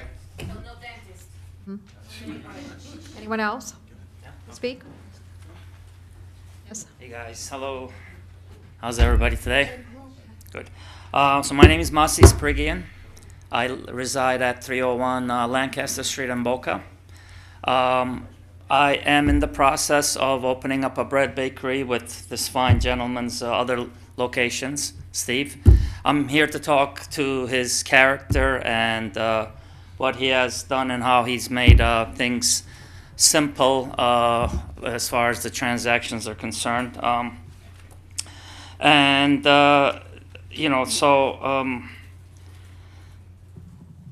Steve, Michael, and the Banyan Group are beautifying and improving sections of Delray Beach. As such, I think that the Swinton Atlantic Avenue Docks project is another great vision for this great city. Some of our people today couldn't make it. I just want to touch up on that a little bit too. I was able to gather some wonderful statements about this gentleman again, and I would like to read them at this point. So one of the residents over there at the design district says that he's involved in getting rid of junk and cars and riffraff people, opening up the opportunity for nice people to open and operate nice small businesses. His name is John. Another person that has, his name is Hal Yaskulka. He endorses Steve Michael with his vision of creating community and create jobs for the community, elevating docks to a level where people feel they have a new place to feel safe and add culture and enrich their experiences in the community. I've seen his ideas come to fruition with other projects that he has undertaken, so he says thank you. So that's one other person, and we got one more. This is Billy. He says Steve's a great person, very understanding, work well with everybody. Any project Steve isn't doing, count me in. So I just wanted to read some of those people that couldn't make it today, okay? Thank you for listening. Thank you. Okay. Sir. Hi, Bill Caesar, address 712 Shadow Lane Boulevard, Delray Beach, Florida. I have been sworn in, and also the owner of Caesar's Jerky Famous Ribs. I just want to say that I support the project. I think it's a great project for Delray, and I'm happy that we're opening docks again. Everybody loves docks. I went there when I was a kid. My dad went there. It's just a great place, and I'm glad that they're opening that up, and that, like I said, it's a important corner also in Delray. So I think the project looks great. Seems like it's a great idea, and I also moved my restaurant to the Art District, 1880 Dr. Andres Way. So that's my little location, and Steve helped me out tremendously out there as well. So I'm just here to support, and I think it's a great idea, and it's good for East and West Delray. So thank you for your time. Thank you.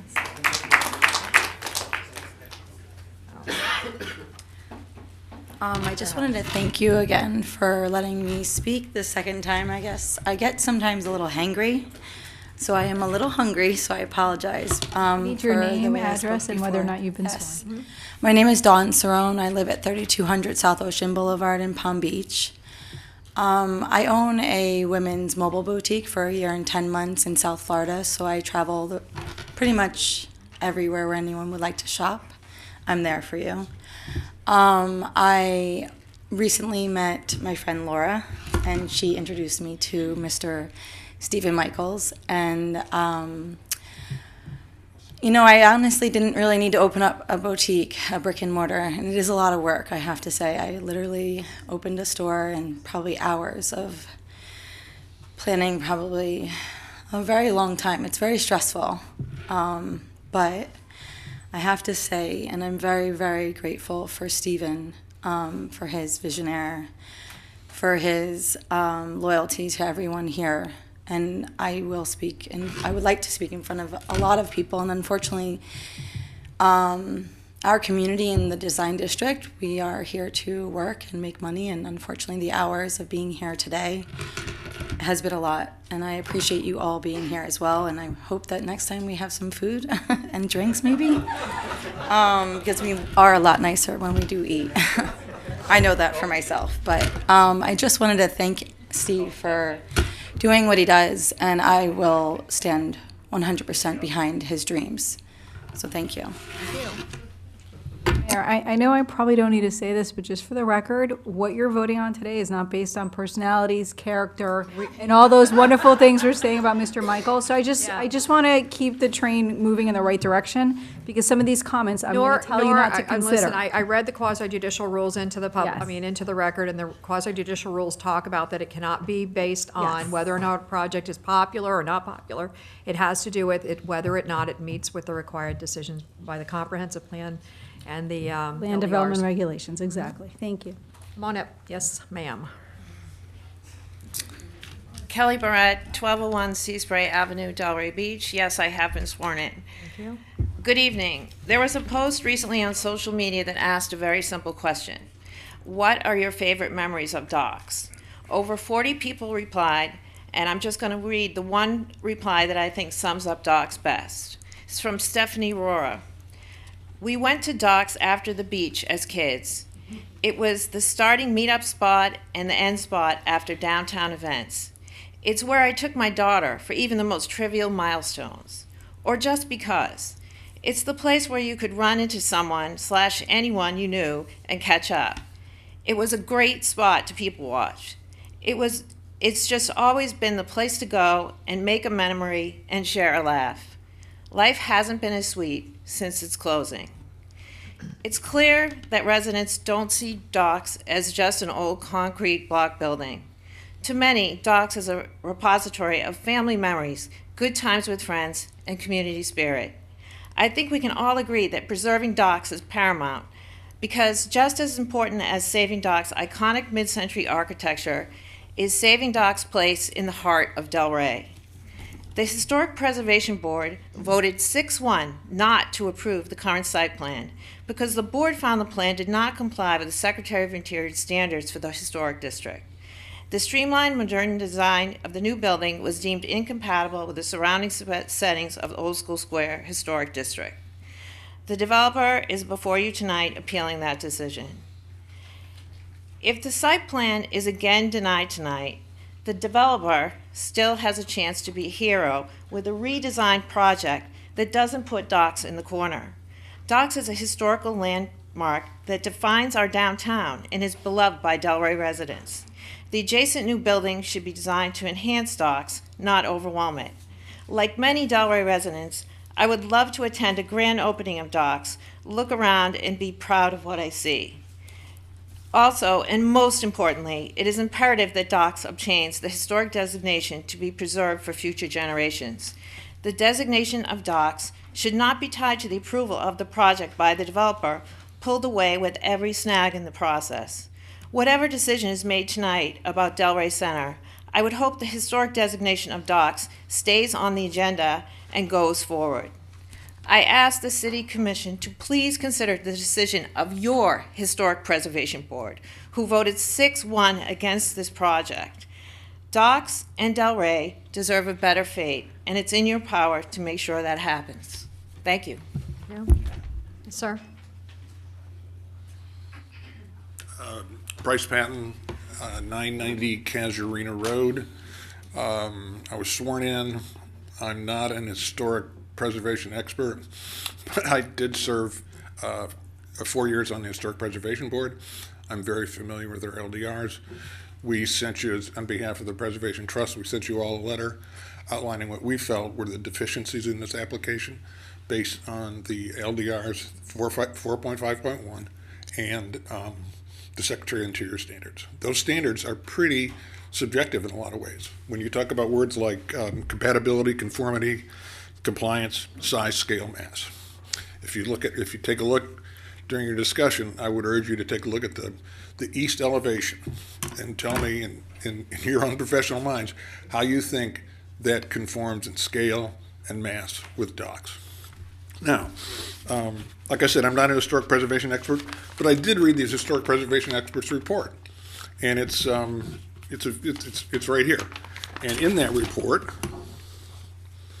it states, Docks All-American maintains significant historical elements that represent this cultural and architectural shift in America's post-World War II consumerism, including concrete block and steel structure, angular window patterns, walk-up windows, neon signage exemplified by the building's roadside style architecture.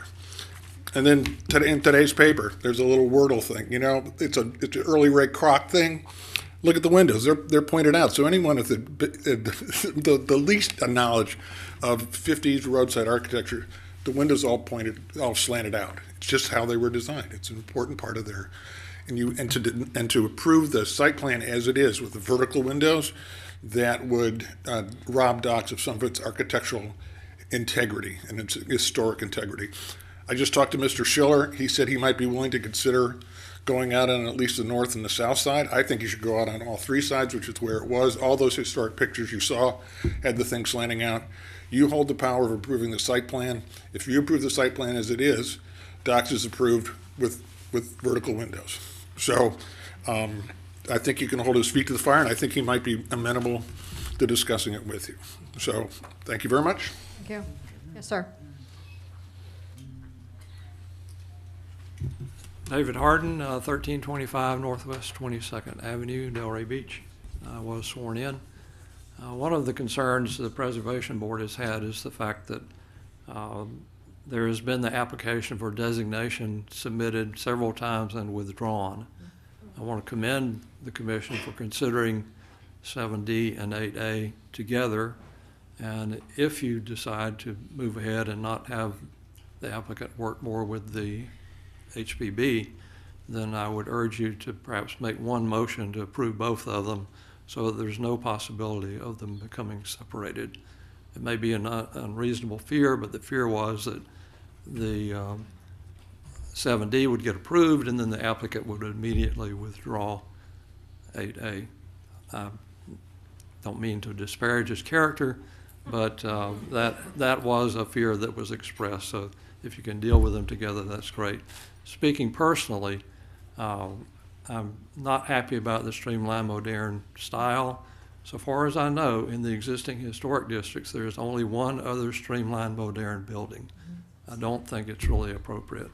And the other issues have been raised, but I wanted to make that point. Thank you. Thank you. Anyone else?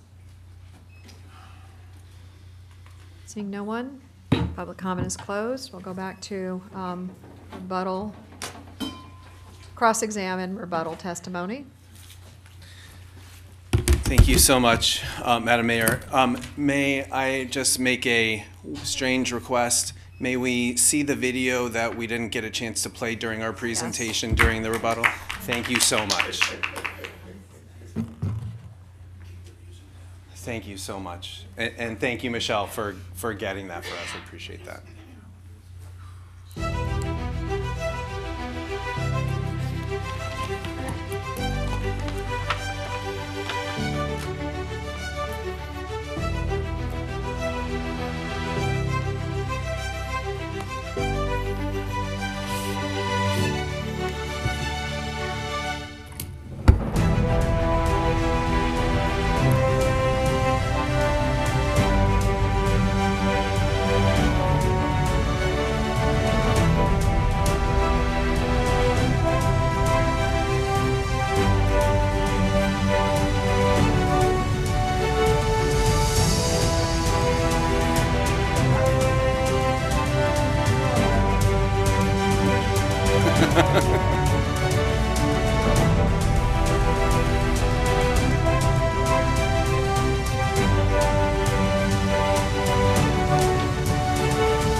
Awesome. Thank you so much, and thank you, Madam Mayor, for that, for the ability to do that. I don't have any cross-examination. I just have a little bit of rebuttal that I'd like to just put onto the record. The first part of the rebuttal is the east elevation. Mr. Price talked about the east elevation and how the docks was being swallowed up by the larger building. The elevation, the east elevation shown on the in the staff's presentation is a 2D elevation that looks directly onto the building. It doesn't show perspective. And that's what we need here tonight, a little perspective. What we did show as part of our presentation is how there's 40 feet between the second floor and the edge of the awning, how there's 56 feet between the third floor and the property line, to show that the building is not directly on top of docks. Secondly, we showed in our presentation and through our expert testimony that the buildings are separate, that the new building can be demolished 100% without affecting the architectural integrity of docks. That is a very important Secretary of Interior standard that we meet. Third, docks and the angular windows. Originally, and as is today, those windows are vertical. I double checked yesterday. Those windows are vertical. We understand that as part of the rehabilitation, there is a strong desire from not only the Historic Preservation Board, but the trust to have those windows be slanted as they originally were. We will agree and can agree as a condition of approval to slant the windows on the north side and the south side of docks, and when we replace those windows, if there's a way for us to do slanted windows on the east facade where we serve and we can figure out how to serve people safely, I think we would also do that. I got a yes. So we will proffer a condition of approval to work on the slanted windows, to do slanted windows definitely on the north and south facades, and also try to make it work on the east facade. What else? A couple of other things. Again, I think that is important to remember. One is that we have an expert that was here that provided competent, substantial evidence that this project meets all of the Secretary of Interior's criteria, as well as all of the local criteria in 4.51. I heard some rumblings about architecture. I've been told that we do not design from the dais here, as I know. I would tell you that we have some opportunities to make some alterations to the existing architecture, which would, again, decrease the ornamentalization of the building. I've spoken to your council. She does not want me to bring that up right now. I do have several proposed conditions of approval that may make the building a little bit more palatable.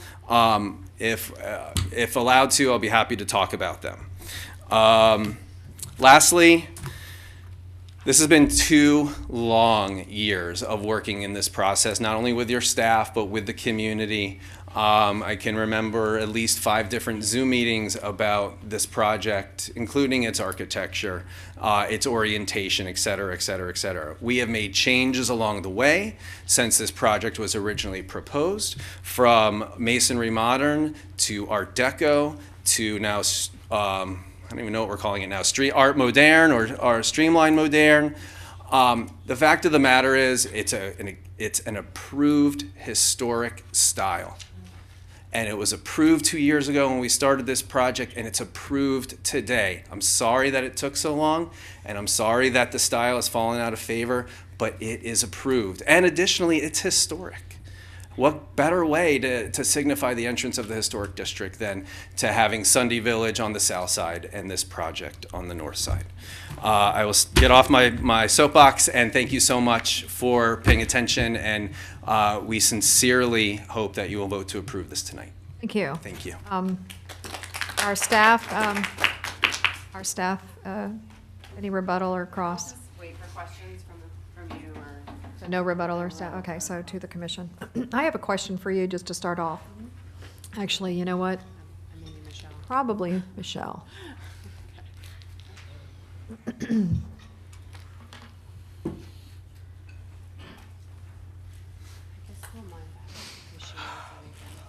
It was very hard for me to follow how we're meeting the standards of the Interior Secretary, is it called, standards?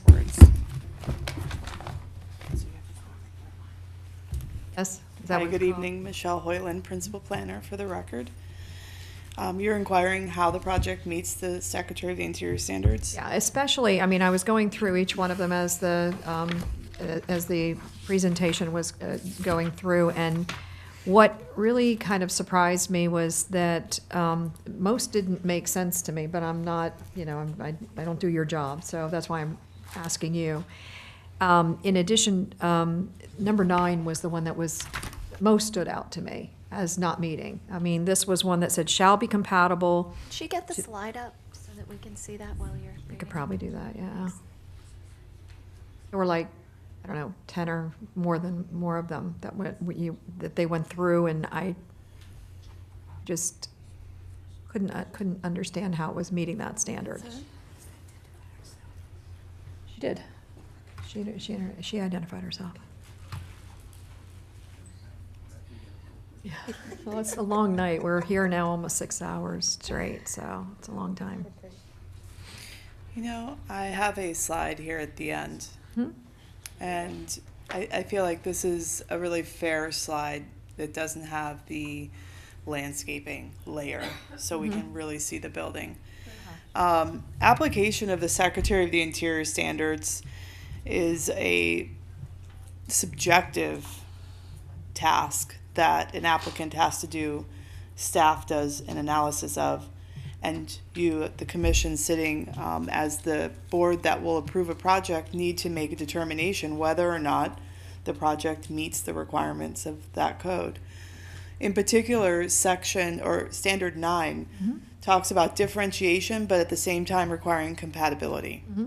So the best way to explain this is the trained eye would walk past a structure. Let's say we were just dealing just with docks and they were just adding an addition onto the back. The trained eye should be able to pick out that that addition has been done. But the untrained eye, like my mom or my dad walking by, may not know what is the historic piece of the building versus what is the new. So when this standard here, new additions, exterior alterations, or related new construction, they're all the same. Whether it's an addition or it's new construction, the standard is the same. There's a 300-page book that provides guidelines on how to apply these standards. Those things are in the same section. They shall not destroy historic materials. So the addition is being added on to the rear, or the applicant's calling it new construction, to the rear of the building. The intent is to not destroy the historic materials. I think they satisfied that characterize the property. The new work shall be differentiated. This is quite a differentiation. You know, this is not just the trained eye recognizing that this is a new construction. Right. I think that the untrained eye would see it too. So then we kick to the next set of requirements, which goes on to say shall be compatible with massing, size, scale, architectural features to protect the integrity of the property and the so environment. as to not to overwhelm. And it's the property and the environment. So it's not limited to just this site.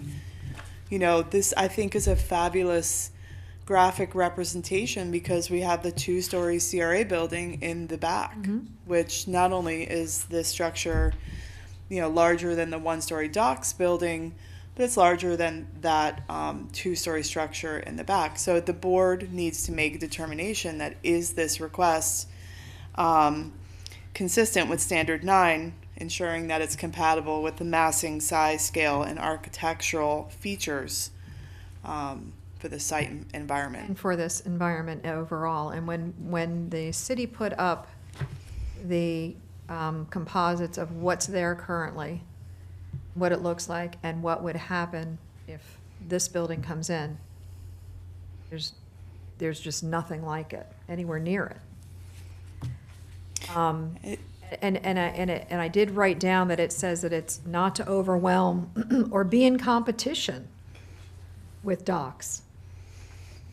I can't even begin to say that this doesn't overwhelm or is in competition with docks. It dwarfs it, and it makes it almost secondary. I think that there are so many sets of standards between the Secretary of the Interior 10 standards and then the visual compatibility standards, which go on to further describe, M at the bottom of, I don't have page numbers, but it's the visual compatibility standard. It's hard because this site is not it's not a contributor yet, but there's an application for it to become an individually designated site. So when we're moving through the process, we discuss this with the applicant, like, we're applying these standards. They wrote a justification statement to these standards because the intent was docks was going to be historic, be an individually designated site. It's a contributor in the national district, but that doesn't trigger the local regulations for review. So there has to be some level of fairness, and I think objectivity and how the review is completed. But again, we go back onto these things where we're talking about directional expression of a front elevation and roof shapes and rhythm of porch projections. It's in the OSHAD with CBD overlay facing Atlantic Avenue, which is our historic main corridor, commercial corridor. Along Atlantic Avenue, we don't typically see the older buildings looking like this. There is a streamlined modern example outside of OSHAD, which is in the Marina Historic District. Many people don't really recognize that it is, but that is the Deck 84 building and commercial space attached to that. That's a very classic streamlined modern. Ornamentation's very minimal. The third floor is set way back so that when you're on the sidewalk, you really don't recognize that it's up there. That's a streamlined modern example. In this district, we have Honey, which is a one-story example, and the check cashing store, which has since been demolished. Yeah. So the other comment that I was going to make, and I'm going to open it up to the commission, is the perspective issue, and this has nothing to do with you. Thank you, Michelle, for giving us your perspective. But the perspective of how this is seen. And I know that, with all due respect to Neil, you didn't like the perspective of the view that the city put forward, where you can see docks and then you see this big, huge, massive building behind it. And when you were doing the video visual, moving around, I noticed how it came in tight to docks when we were on that side of the building, and then you came, around the side. But you didn't pull back for people to see what people will be seeing from across the street. Everybody's not going to be right close, tight up to docks to lose the visual behind. Most people probably won't be there. They're going to be across the street looking over and seeing this. And that's the perspective that I am most concerned about with respect to how large and massive this building is to docks. So let me open it up to the commission for your comments. Where you want to start? Sure. Julie? There was another slide that showed, because that is really the issue. And I do understand, this has been going on for a long time. And we all are really thrilled that we're moving to preserve docks. I know that's important to everybody in the city, including myself. And I'm not going backward. I'm talking from present now, regardless of what's happened in the past, that slide. This concerns me a little too when you talk about that standard 9, because we're talking about, look at the size difference, and we have our CRA house there. There's the size of this building is concerning in relation to the other buildings right in that area. And I'm concerned, and I know there's different conversation about what can we do to make this workable. Windows, to me, the windows in docks would only be the beginning. And the porch I think is lovely. I think it's much better than the consideration of the arcade. The size is a concern. And I don't know that there's much that we can do in the discussion with regard to that. That's fair. May I respond? So I appreciate that. So I just want to remind this board also, we originally applied for an increase in the FAR. That was denied. So we are within the FAR limits of the zoning section. We're also 1 story under the height limits allowed in the zoning section. I will say, additionally, on the south side of Atlantic Avenue, Sunday Village was approved, and that's going to be 3 stories, the same size here. I would also say that there are many examples of historic buildings that are 1 story that are next to much larger buildings in other places of the United States. I don't know that there are any examples off the top of my head. I can't think of any examples in Delray Beach, but it proves that a historic resource can exist next to a larger building. And additionally, I would also submit that those historic resources that do exist next to larger buildings are much closer than 40 feet or 65 feet away than we have here. Again, I think that the massing and the perspective of docks is a perspective. It's somewhat troubling and has to be somewhat troubling for you to hear that these standards are somewhat subjective, right? So you've got to make your own decision. We think, and our expert think, and I think that's the most important thing, our expert testified that this meets all of the criteria. And that has competent, substantial evidence that was presented to you during the public hearing. There was no other competent, substantial evidence submitted otherwise. Could I ask Ms. Hoyland a question? Sure. No, this is a de novo hearing, but I can inquire as to 6-1 vote is concerning. I like to support our boards.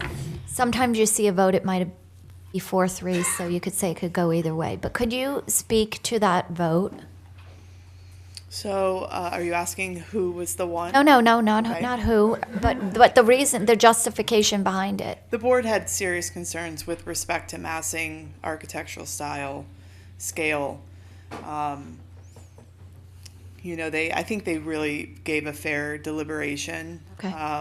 They spent some time on it. I think Mr. Schiller would agree that the board did very conscientiously consider the request. So, whether or not at the end of the day they didn't make a decision to approve. Their concern was scale, massing, and style, ultimately. Thank you. If I may, just Sure. because That was my I just question. wanted to make sure that I speak to this, because it sounds like it's all subjective, but when something reads to me shall, I mean, legally, I read that as must or have to, or it's stronger than just must or should or Actually, whatever. must is the strongest. It's stronger than may. It's may, that's it, right, stronger than may. All right, so shall be, compatible with or compatible to the massing and the size and the scale and the, architectural features of what's there. To me, there's subjectivity, of course, but, I mean, I can't even get around how this isn't even may, or this isn't even, you know what I'm saying? It seems like it doesn't really give a lot of flex, because when you look at that, it just is. The flex is in the compatibility, right? So you have to look at all the 15 different design standards that you have and determine if the one that was chosen is compatible for that district. And I think that's where there is The subjectivity. massing, size, and all of that too, I mean, this doesn't even come close to being what's there. Doesn't even come close. And I think that everybody could agree with that. Anyway, okay, that's the thing that it was bothering me. Yeah, go ahead. May I address that? So I just want to be careful in how I represent what I'm saying. I'm not saying all of these standards are subjective, not by any stretch. But again, there is a book that's nearly 300 pages, the Secretary of the Interior Standards for Rehabilitation, right here. So these are the 10 standards, and when you open this book, there are 4 sections.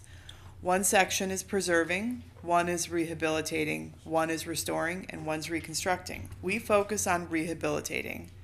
So when the standards are applied, there are specific sections, and those sections tell you the recommended versus the not recommended approach, okay? So removing a particular feature, or let's say we're talking about windows and you're replacing windows, you should have, it recommends that the window frames, sashes, color, muntin, reveal, reflectivity are all the same as what historically exists. So there's a very clear set of guidelines that show the applicant, the architect, the planner, the preservationist, how to apply the standards. So while these might have some subjectivity to them, we then refer to those guidelines for more specificity. So I understand what you're saying, and shall and must are very strong words in here. We have new additions, exterior alterations, and related construction shall not destroy historic materials, shall not destroy. That's one of the 10 standards. But again, look at those visual compatibility standards. We're talking about additions being designed so that they're to the least conspicuous side of a building. That's pretty hard to do with a site that's surrounded by right-of-way. That they not be in front of the established front wall plane. That characteristic features not be obscured or destroyed. The basic form and the character of the historic structure is intact. Not introduce a new architectural style, nor mimic too closely the existing architectural style. And that additions, this is the one that comes up all the time, shall be secondary and subordinate to the main mass of the historic building and not overwhelm the original building. So while there is not a forced waiver with this applicant to say you have to get a waiver to secondary and subordinate, because we understand there's a level of this is an addition versus this is new construction. Not to say anything that the applicant's going to, hold on to, but redevelopment of the site, of course, is inevitable. Something's going to happen. It's just how much is going to happen and what is appropriate for the Old School Square Historic District. Agreed. Thanks. All right, anyone else? Next. Yeah, I'll start. Gosh, I can't believe it's been 2 years. I remember when you purchased the property, Mr. Michaels, and you and I sat down for lunch and you showed me the plans for your new property, and it didn't involve docks. And I couldn't picture Delray Beach without docks. My grandparents took me there. Now, fast forward, taken my kids there. It's one of those, it's just one of those buildings, and there's only so many of them that I literally can't picture Delray Beach without that building and without that experience. So as we've gone through this process, I think I've been a little bit more lenient on the push and pull of this conversation. We're asking you, the community is asking you to save that building. But then we're saying, save it like this, and like this, and like this, and like this, and like this. And we keep asking, and you keep asking, because you're giving up a quarter of your property. You're giving up a quarter of your property that you could develop, and you're not going to develop. And not only are you keeping the building, but you're saying, I'm going to keep the name. Oh, not only am I going to keep the name, I'm going to keep it a restaurant. Not only keep it a restaurant, I'm going to serve hot dogs and soft serve. I mean, we're asking so much, and then we have to get to a point where, well, how much are we willing to give to make this happen? Now, I was willing to bend on the FAR, but my colleagues, they pushed for more.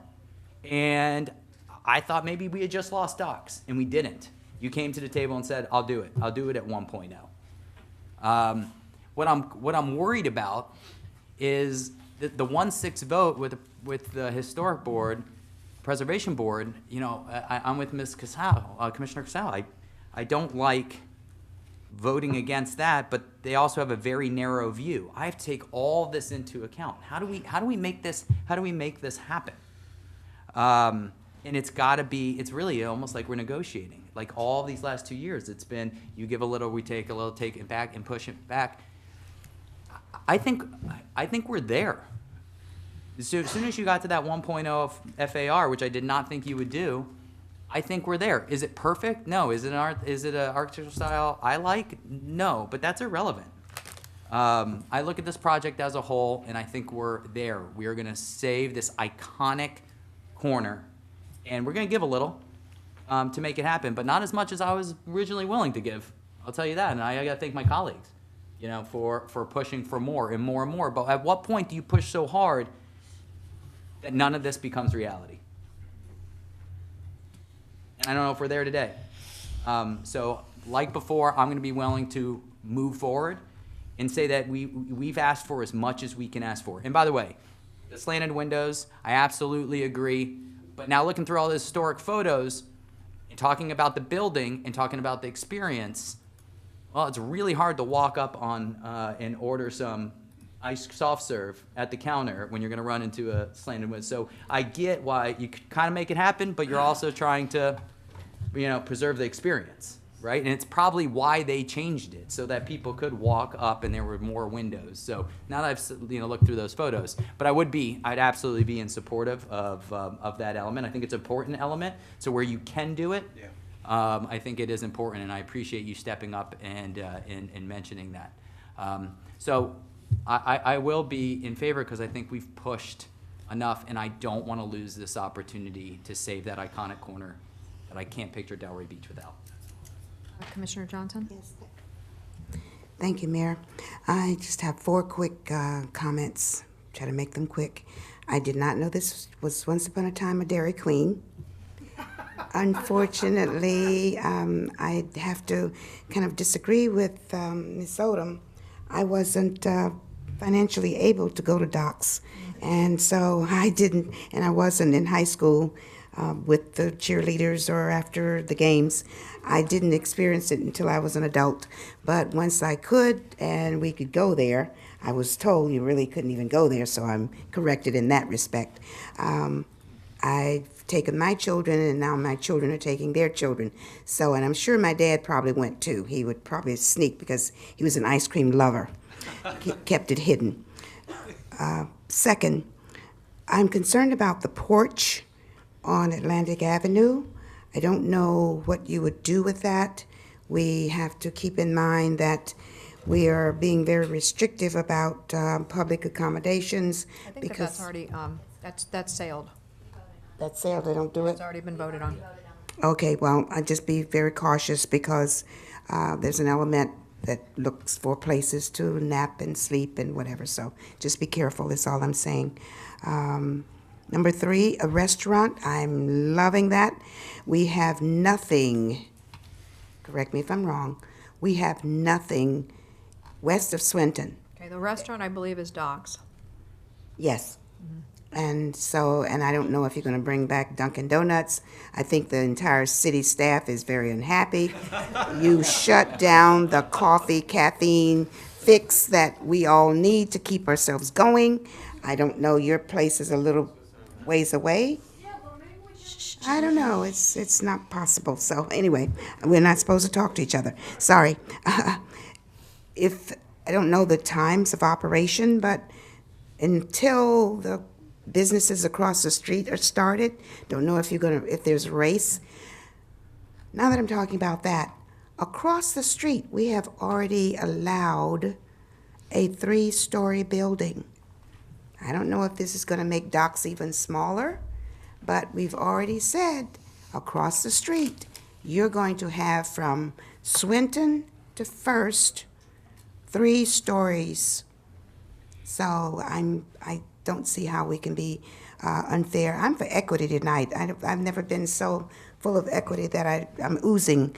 I just don't like to do something for one and then turn around and don't do it for the other. That's it. Thank you. Vice Mayor? Sure, I don't know what you're oozing. Maybe it's ice cream. Equity. Equity. And you know, to piggyback on what my friend Ms. Johnson said, I'm most amazed that Dunkin' Donuts used to be at Church's Fried Chicken. I used to love Church's Fried Chicken. Oh, that's right. Yeah, I had no idea. Got some hungry people here. Oh, yeah, that is true. Yes.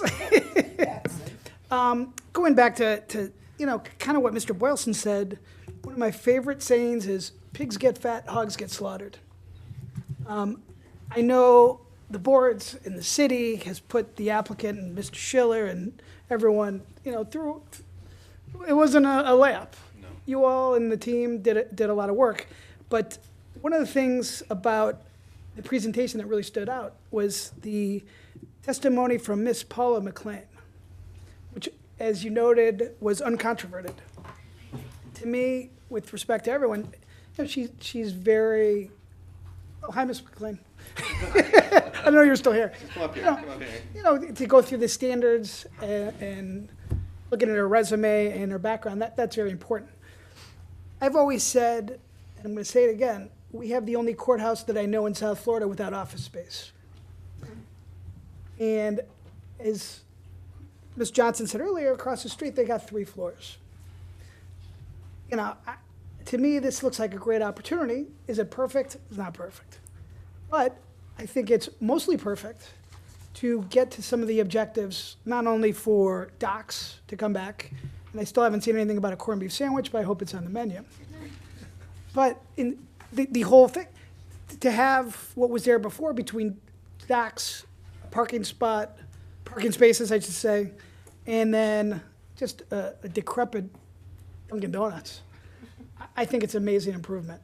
So for those reasons, I will be in support. Thank you. We go for a motion? Do it together. I agree with what Mr. Hardin said. Can you do it together? I don't think we No. can. You have to do them separate. Can you do 8 first? No. Okay. Well, I mean, listen, the issue was they could withdraw if they were submitting anyway, so, we have to do it separately. And anything can happen, but you understand. Motion to approve resolution 197-22. Second. Call the roll, please.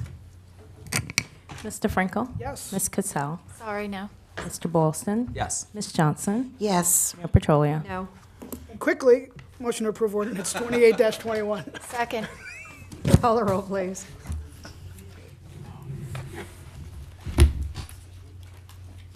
Hurry up, Call the Kateri. roll. They changed their mind. The clock is ticking. Okay. Let's see. Start with me. Ms. Cassell? Yes.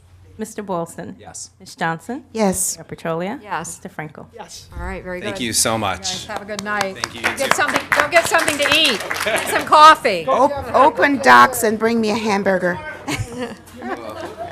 I have a request. If you guys have old menus of, We can't do that. We're still working, but you can write us. thank you. Bye, everybody. See that lady. See that lady. Let's move outside, everyone, if you don't mind. We still have business to conduct here. We have business, so just move outside. Jeff Wyman, move outside, and you take the conversation outside. Thank you. I start calling names and they quiet down. You notice that? Because I don't want to be called. Yeah. So that's a teacher move.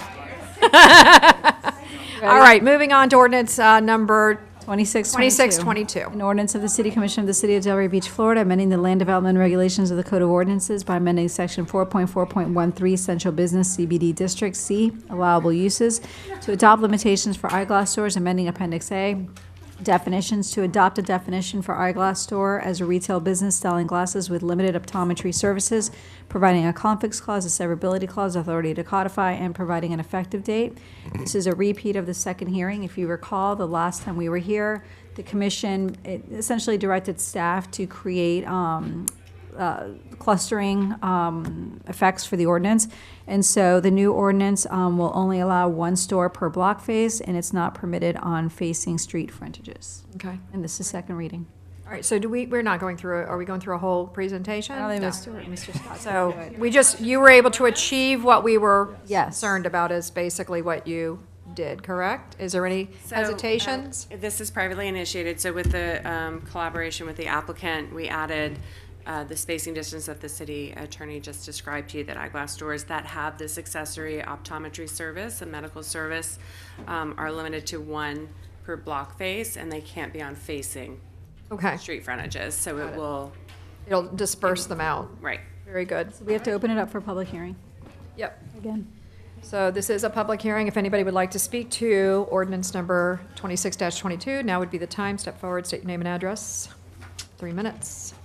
Good evening, Matthew Scott. I'm here for the applicant. I don't need to say anything unless you want me to, but we're fine with the change as you predicted. So we're Very good. Thank you. Anyone else? Seeing none, public comment is closed. Entertain a motion. Motion to approve ordinance 26-22.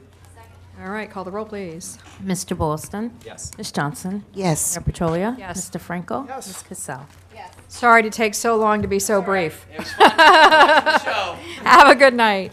All right, very good. On to first readings. This is ordinance 41-22. An ordinance of the City Commission of the City of Delray Beach, Florida, amending the land development regulations of the City of Delray Beach Code of Ordinances by amending Chapter 4 zoning regulations, Article 4.6 supplemental district regulations, Section 4.6.7 subsection F, signed requiring permits, to update terminology for consistency with current department titles, to delete Section 4.6.7 F3E, murals and signs within murals, to remove reference to administrative regulation murals by amending Chapter 8, Special Implementation Programs, Article 8.5, Public Arts Program, Section 8.5.3, murals to allow, I am so tired, murals. Everybody in- is. To allow murals in mixed-use residential, office, and commercial, MROC neighborhood commercial NC, general commercial GC, planned commercial PC, planned office commercial POC, professional office district POD, open space and recreation OSR, or special activities district SAD, and to allow murals on flat top roofs and top decks of parking garages, providing for a conflicts clause, a severability clause, authority to codify, and providing an effective date. This is first reading, so there will be no presentation.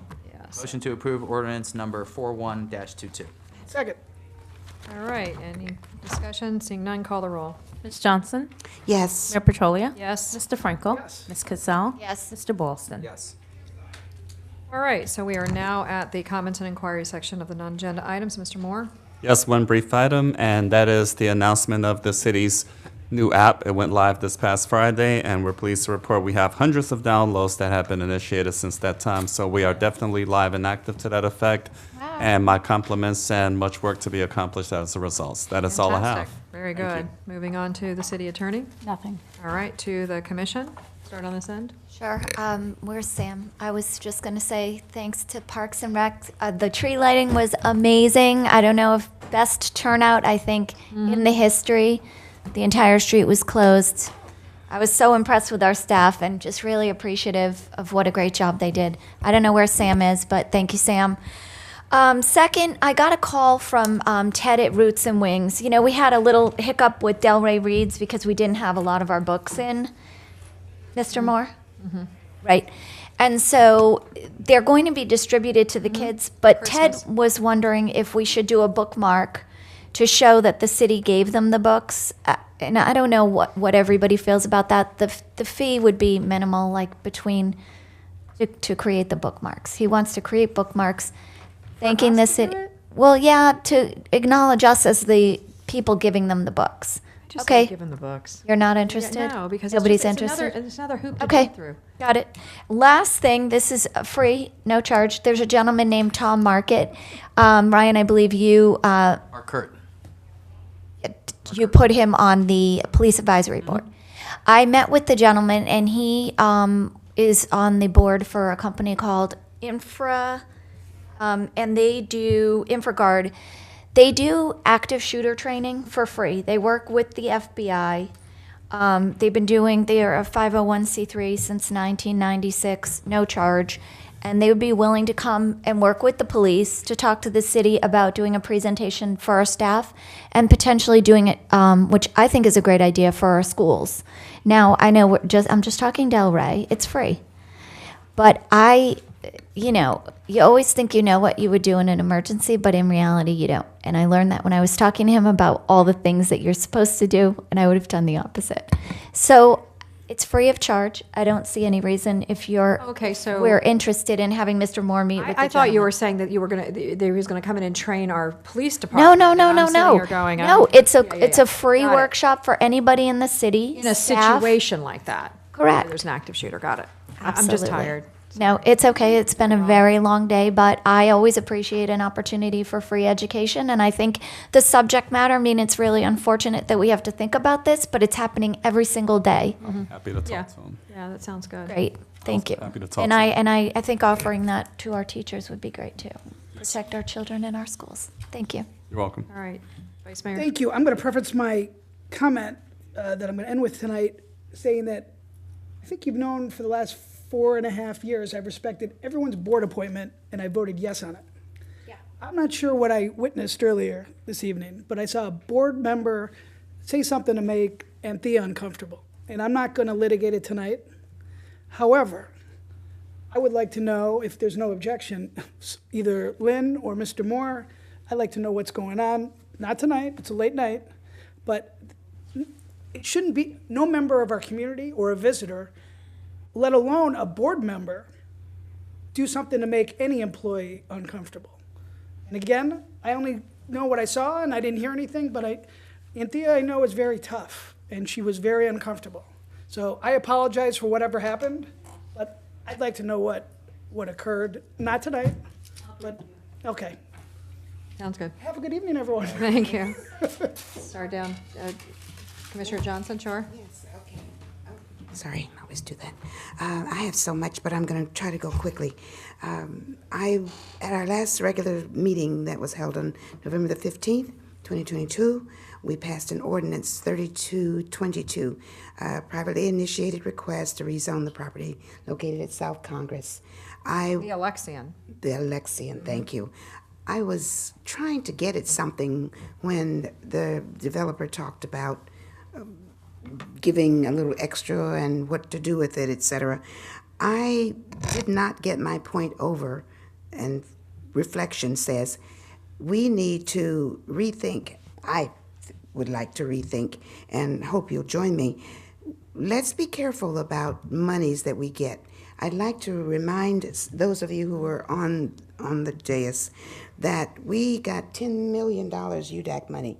And is that the right amount? It was less than that. Less yeah. than that, It was 6 like million? 6 million, 6 million. Couldn't even remember. And it was a bone of contention. What are we going to do with the UDAC money? What are we going to do with the UDAC? We never resolved it. To this day, I don't know what we did with that UDAC money. Well, we have some of it left still, I think. Well, we don't know. You said you think. Well, I'm sure I know Mr. it's late. Dunkley knows. I hope so, but he's new and he might not recognize that it's UDAC money. So all I'm asking is that somehow or another we allow the developer to get back with the city and rethink and give us some options and flexibility, because I do not want any amount of money to just kind of be plunked down and then we don't know what's happening to it. We don't agree with what's being done with it. And I don't know if any of you agree with me, but we need to allow them to rethink. If they're going to give us money, what are we doing with it? Are we talking about reconsideration here? Is that what we're talking? Is this a reconsideration? That was an SAD, if you recall. And part of the SAD, you have to have an ordinance because we put the SAD into the code. Part of the proffer that was part of the SAD was, I think it was $300,000 or $350,000 that would be given to the city's housing trust fund for the city to utilize however they wanted. So candidly, you know, staff felt very uncomfortable about that. We've never had that as part of an ordinance and something that's going to be codified. I don't feel comfortable with that. Well, I mean, I think you did vote no. So I'm not sure what you're asking. Today is the first meeting after, so you can move for reconsideration. Is that what you wanted to do? I'm not so concerned about the rezoning. I don't know what I'm after. Reconsideration, I guess. Reconsideration of that part of it. So you're concerned about where that money goes? Yes. Okay. Can that be explained? It's going to go into the city's housing trust fund. Specifically in a housing trust fund, which is limited on who we can spend that with, right? Correct. Yes. And I'm not so sure that I want that money in that kitty because of what happened with the UDAC. I'm just very concerned about it. So I don't. So let's cut the chase. Either you want a reconsideration or we want to move on. I want to reconsider. Do we have support for a reconsideration? No? No, because I don't think she really. Wait, you voted understands. yes? She did. She was a It's positive. on the prevailing side. Yes. Yes. I'll reconsider it. I'll reconsider. All right, so you hold got it. time. Yeah. So remember, this is an SAD. So the SAD, the site plan goes to SPRAB, and then the SPRAB, whatever happens at SPRAB, that comes back before you with second reading of the ordinance. So at that time, you can move to deny it, saying that you're not comfortable with the 300,000. If we reconsider now, we're gonna hear the whole thing all over again. I didn't want that. I'm just concerned about that proffer. Well, Is there any way we remember, can? that an SAD has to be unique, and so that proffer from them was part of them trying to move forward with the uniqueness of the project, along with the workforce housing element. Where would you want that 300 and? There are all kinds of ways to spend that money. I don't want it sitting in some fund for 10 years, and I don't know how long it was. And I know it's late, and I'm sorry, but this is the only time since it's the meeting after. And I didn't want to get into a long discussion of it. And Thea moved up a little bit. I don't know if that means anything. If you want to. We don't want to have a full-blown discussion Hold on because a the second. applicant's I not just here. want to Hang on one I sec. didn't know if. I would be in favor of having, put that on a future agenda to understand the funds that go into that account and how they're allowed to be utilized and anything new policy that we can put in place to protect those funds. Because we've never done it before. We got the Absolutely. UDAC money and it just So, sat there. I'm in favor of that. If I may, though, if you're thinking you're reconsidering, then we shouldn't have our staff going through all this work for it to come back to us and then not happen. So if you're talking about reconsidering that project, Only the proffer. well then, but, okay. I am not going to vote against their project, just the. Then you don't want to reconsider the project. Right. Correct. You don't want to reconsider the project. Just the part that's the proffer. So it's a rezoning, right? So there's a rezoning portion of it, but part of the rezoning is you need to find that it's somehow unique to justify the SAD. If you take So- it doesn't become. So, would that make you comfortable if on a future agenda, we talk about the funds that go into that Before they- account for affordable housing? How, Before they go to SPRAB, is that what? Well, no, because right now they have an approval, and so they're going down the path. But again, if you're concerned about that and you feel that there's nothing unique about it, when it comes back for second reading, you can vote no at that point. If, you know, if, That's a lot of work to get to that point. yeah, I agree. And I think that's what, I think you. But I share your If you're concern. concerned, then you should just reconsider it. That's the way I feel. Yes, Figure out what's I guess I'm going to have to reconsider. There's no, Okay, but just to there's be clear, the no, give me half reconsideration- of this. I want to talk about that part, not that part. Right. Okay, but the reconsideration is going to make us start it all over again at this level. Why not? She's not sure about it now, and then it goes through the entire process. Our staff spends a ton of time. It's almost unfair to the applicant, too. So let's just didn't wanna reconsider do it at that. the beginning. She said she didn't want to. She just said she didn't want to do that. I don't want to Her concern jeopardize. is where that $350,000 goes and how it's spent. It has nothing to do with the approval of the project. No. No reason to reconsider it. No, there's no reason. I'm going to vote for the rezoning. They threw us a proffer, and I don't think we discussed it well We enough. discussed it. Second Well, reason. the reason we discussed it is because they were putting forward workforce housing, but they weren't doing the 3 buckets. They were doing 2 of the 3 buckets, which that's kind of been a standard for us, is that we want people to do the 3 buckets. Well, they said, we'll do the 2 buckets. Oh, really? Right. I was just going to And- say, we do? I don't know anything about that. What we're seeing in our projects. I've never heard of We're them. not seeing What 3 that. buckets? Yeah, we are. We're really not. Oh, my goodness. I didn't want to open Okay. it. Can we figure out just how to move on? It's I in don't the think we're Linton moving on. project, it's in the Aura project. Not in a lot I of just the have a projects. concern that if we move for reconsideration, it's going to put a stop on them moving forward to the next board, and then it's going to come back before you. And I understand what Commissioner Johnson's Okay, saying. so do you have a solution for Commissioner Johnson so that we can move on? Yeah, my solution is let it keep going Okay, down the well, then, you know process, what, and if then you when have it to comes back for bucket, second when you reading, bucket, she can that's what- address it with the That's what you applicant. can do with that. And then can we have a future discussion item about the funds that go into that account and how they're spent, and how they're allowed to be spent? that Because I think that's project? important. For that project? Or just in general? Just in general, Both. For the project, you can discuss it at the second reading. at the second reading for the project, but in general, as a fiscal Yeah. responsibility I think it's discussion, that's important. not a bad idea. Well, I think it's important because they're really restrictive on who they can be spent with. And They I are. think. And it may be too with our housing restricted. partner. And it may be too restricted. Anyway, I Yeah, didn't and I want to do think, I it. think you should hear about that. I Yeah. hope that the rest of yours aren't as complicated. I hope so too. I gave up, Mayor. I'm giving up mine. I'm really trying. I'm sorry. I really want to get and see how the election's going. That's the biggie. It is? Get out of Oh, here. my Really? God. I'm sorry. I'm so sorry. I wanted to recognize the city. I don't know if it. Literacy, yep, coalition. Yes, it's the Literacy Coalition. We only received 2022 honorable mention. Wellington, once again, I don't know how they do it. maybe they're all retired and they all just say 400 of us are going to go out and read to the kids.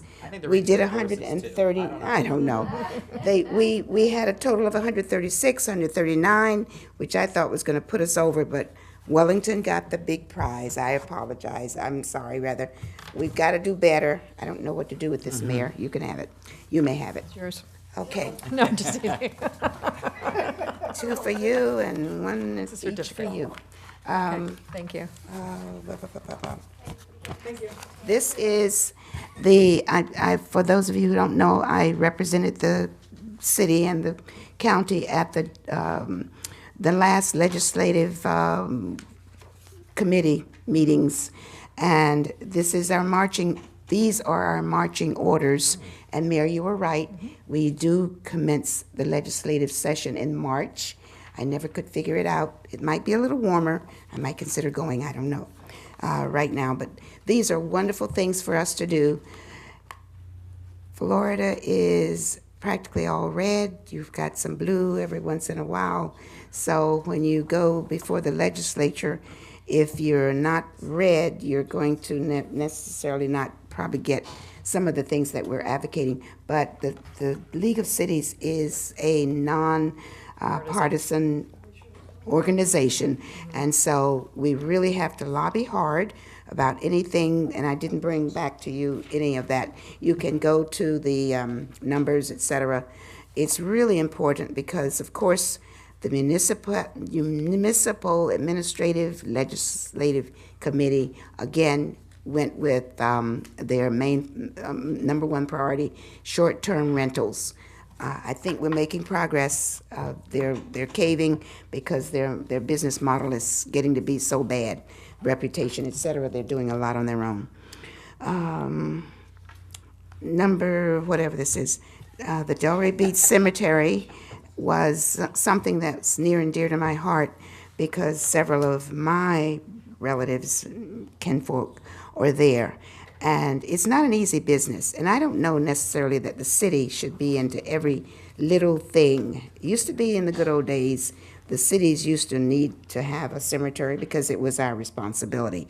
We may have outgrown that responsibility because there are things that have been happening. It's not a good look for us. I don't want that to blow up. And there's nothing more sentimental than someone running over a grave headstone with a big, wide tractor's tire. So I'll leave that alone. I think we should begin a rebranding of our property with a naming contest. Oh, I'm late, I'm tired. Which property? OSS. Oh, well, we're still going through the process of trademark issues, correct? Okay, so we want to wait on that. We're gonna wait? Yeah, because we might be able to have that. I say we take it back. Oh, okay. That's just my opinion. I thought it would be great to have the community Maybe if we come don't get in the with a name. If we don't, then And we. even if we do, I mean, it's maybe soiled and, okay, let's start over. Soiled. And I have League of City PR for the city. I don't know what that is. That must have been the thing. Oh, I know. Sorry. This is for you, Mayor. Oh. I would. Am I going somewhere it says No, passport? no, on it? 'Cause we hope would so. love that, right. But this is something we're going to have, I know. The planet. The planet. We're going to host. Oh, nice. We're going to host the League of Cities, I believe, in February. And this was in addition to the little whatever they gave us. I don't know if it was a bottle or whatever. But that packet was on the table, and it was really, really great. We've got about 2 months. From Jupiter?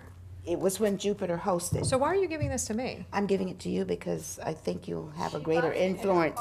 Oh, to get something done? All right. And I would take it back if you like, and No, I mean, how about you try and I try? How about okay, that? We both because work I on it. have some ideas. I don't know if we can work on it together. Is that possible? No, I mean, you can try to influence somebody to get something like this done for our city. Okay. Same time. Very good. Different I was people. thinking it could be done by our city, our great staff, Gina. Yeah, absolutely. And Sarah. I don't know if we've got some old These are stuff great from the DDA. Yeah.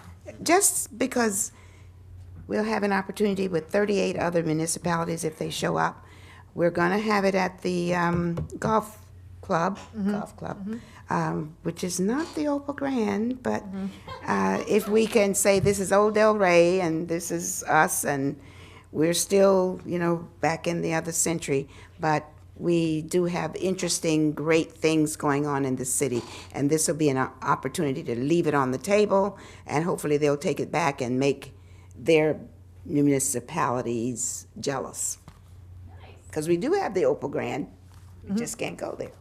Anything else? That's it, thank Okay, you. so real quick, Palm Beach County Days, March 7th and 8th, we just got the, yes, we just got the notice, so make sure you let Dolores know what, if you're interested in going, and so that she can go ahead, because those hotels fill up really quick. So if you're interested in going, make sure you get that in there. Yeah, I have some concerns about the cemetery too. I saw some things that were very, very. Can I interrupt? I saw that and I got a little concerned. I called Sam and Sam, do you want to just take a second and explain what you explained so that we have it on? I know, but Quickly. Just briefly. Yeah, no. They're dropping like flies. No, I'm just kidding. Understood. I'll be quick. Thank you just for reaching out.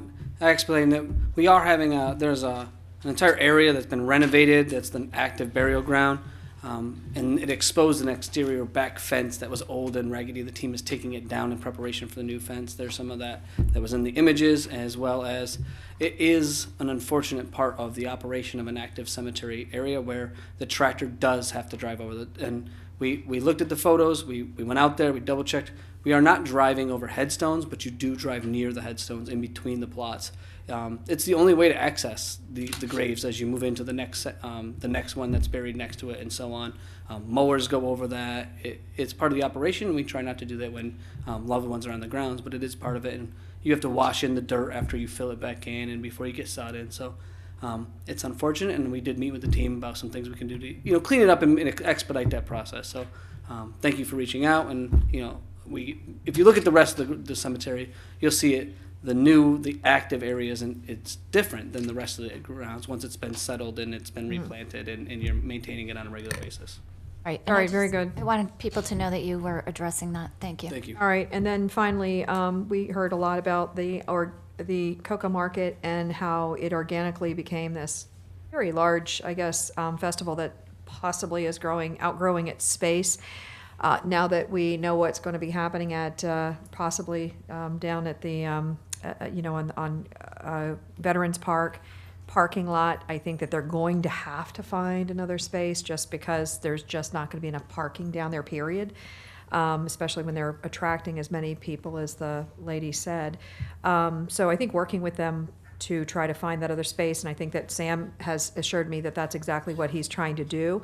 I just hate it when we get something that should be handled administratively and is being handled administratively be coming in here and kind of like tugging on the heartstrings of us to go against staff, which is just trying to do what is best for the city. So I think that what we need to do in this instance is support staff and what they're trying to do, and also at the same time help those that are very interested in this festival to understand why it's not going to necessarily work there much longer as far as the size of it. And it sounded like Corey, I think her name was, understood that too, just wanted a little bit more time. She's basically said that she's been kicked off and may not be able to do something in the first. I mean, does it have to be right away? Could we give her a little bit more time? I think that there is compromise here, and that's just what I'm trying to say. But I hate being put into that situation because we don't have the information that staff has, and for us to make decisions based on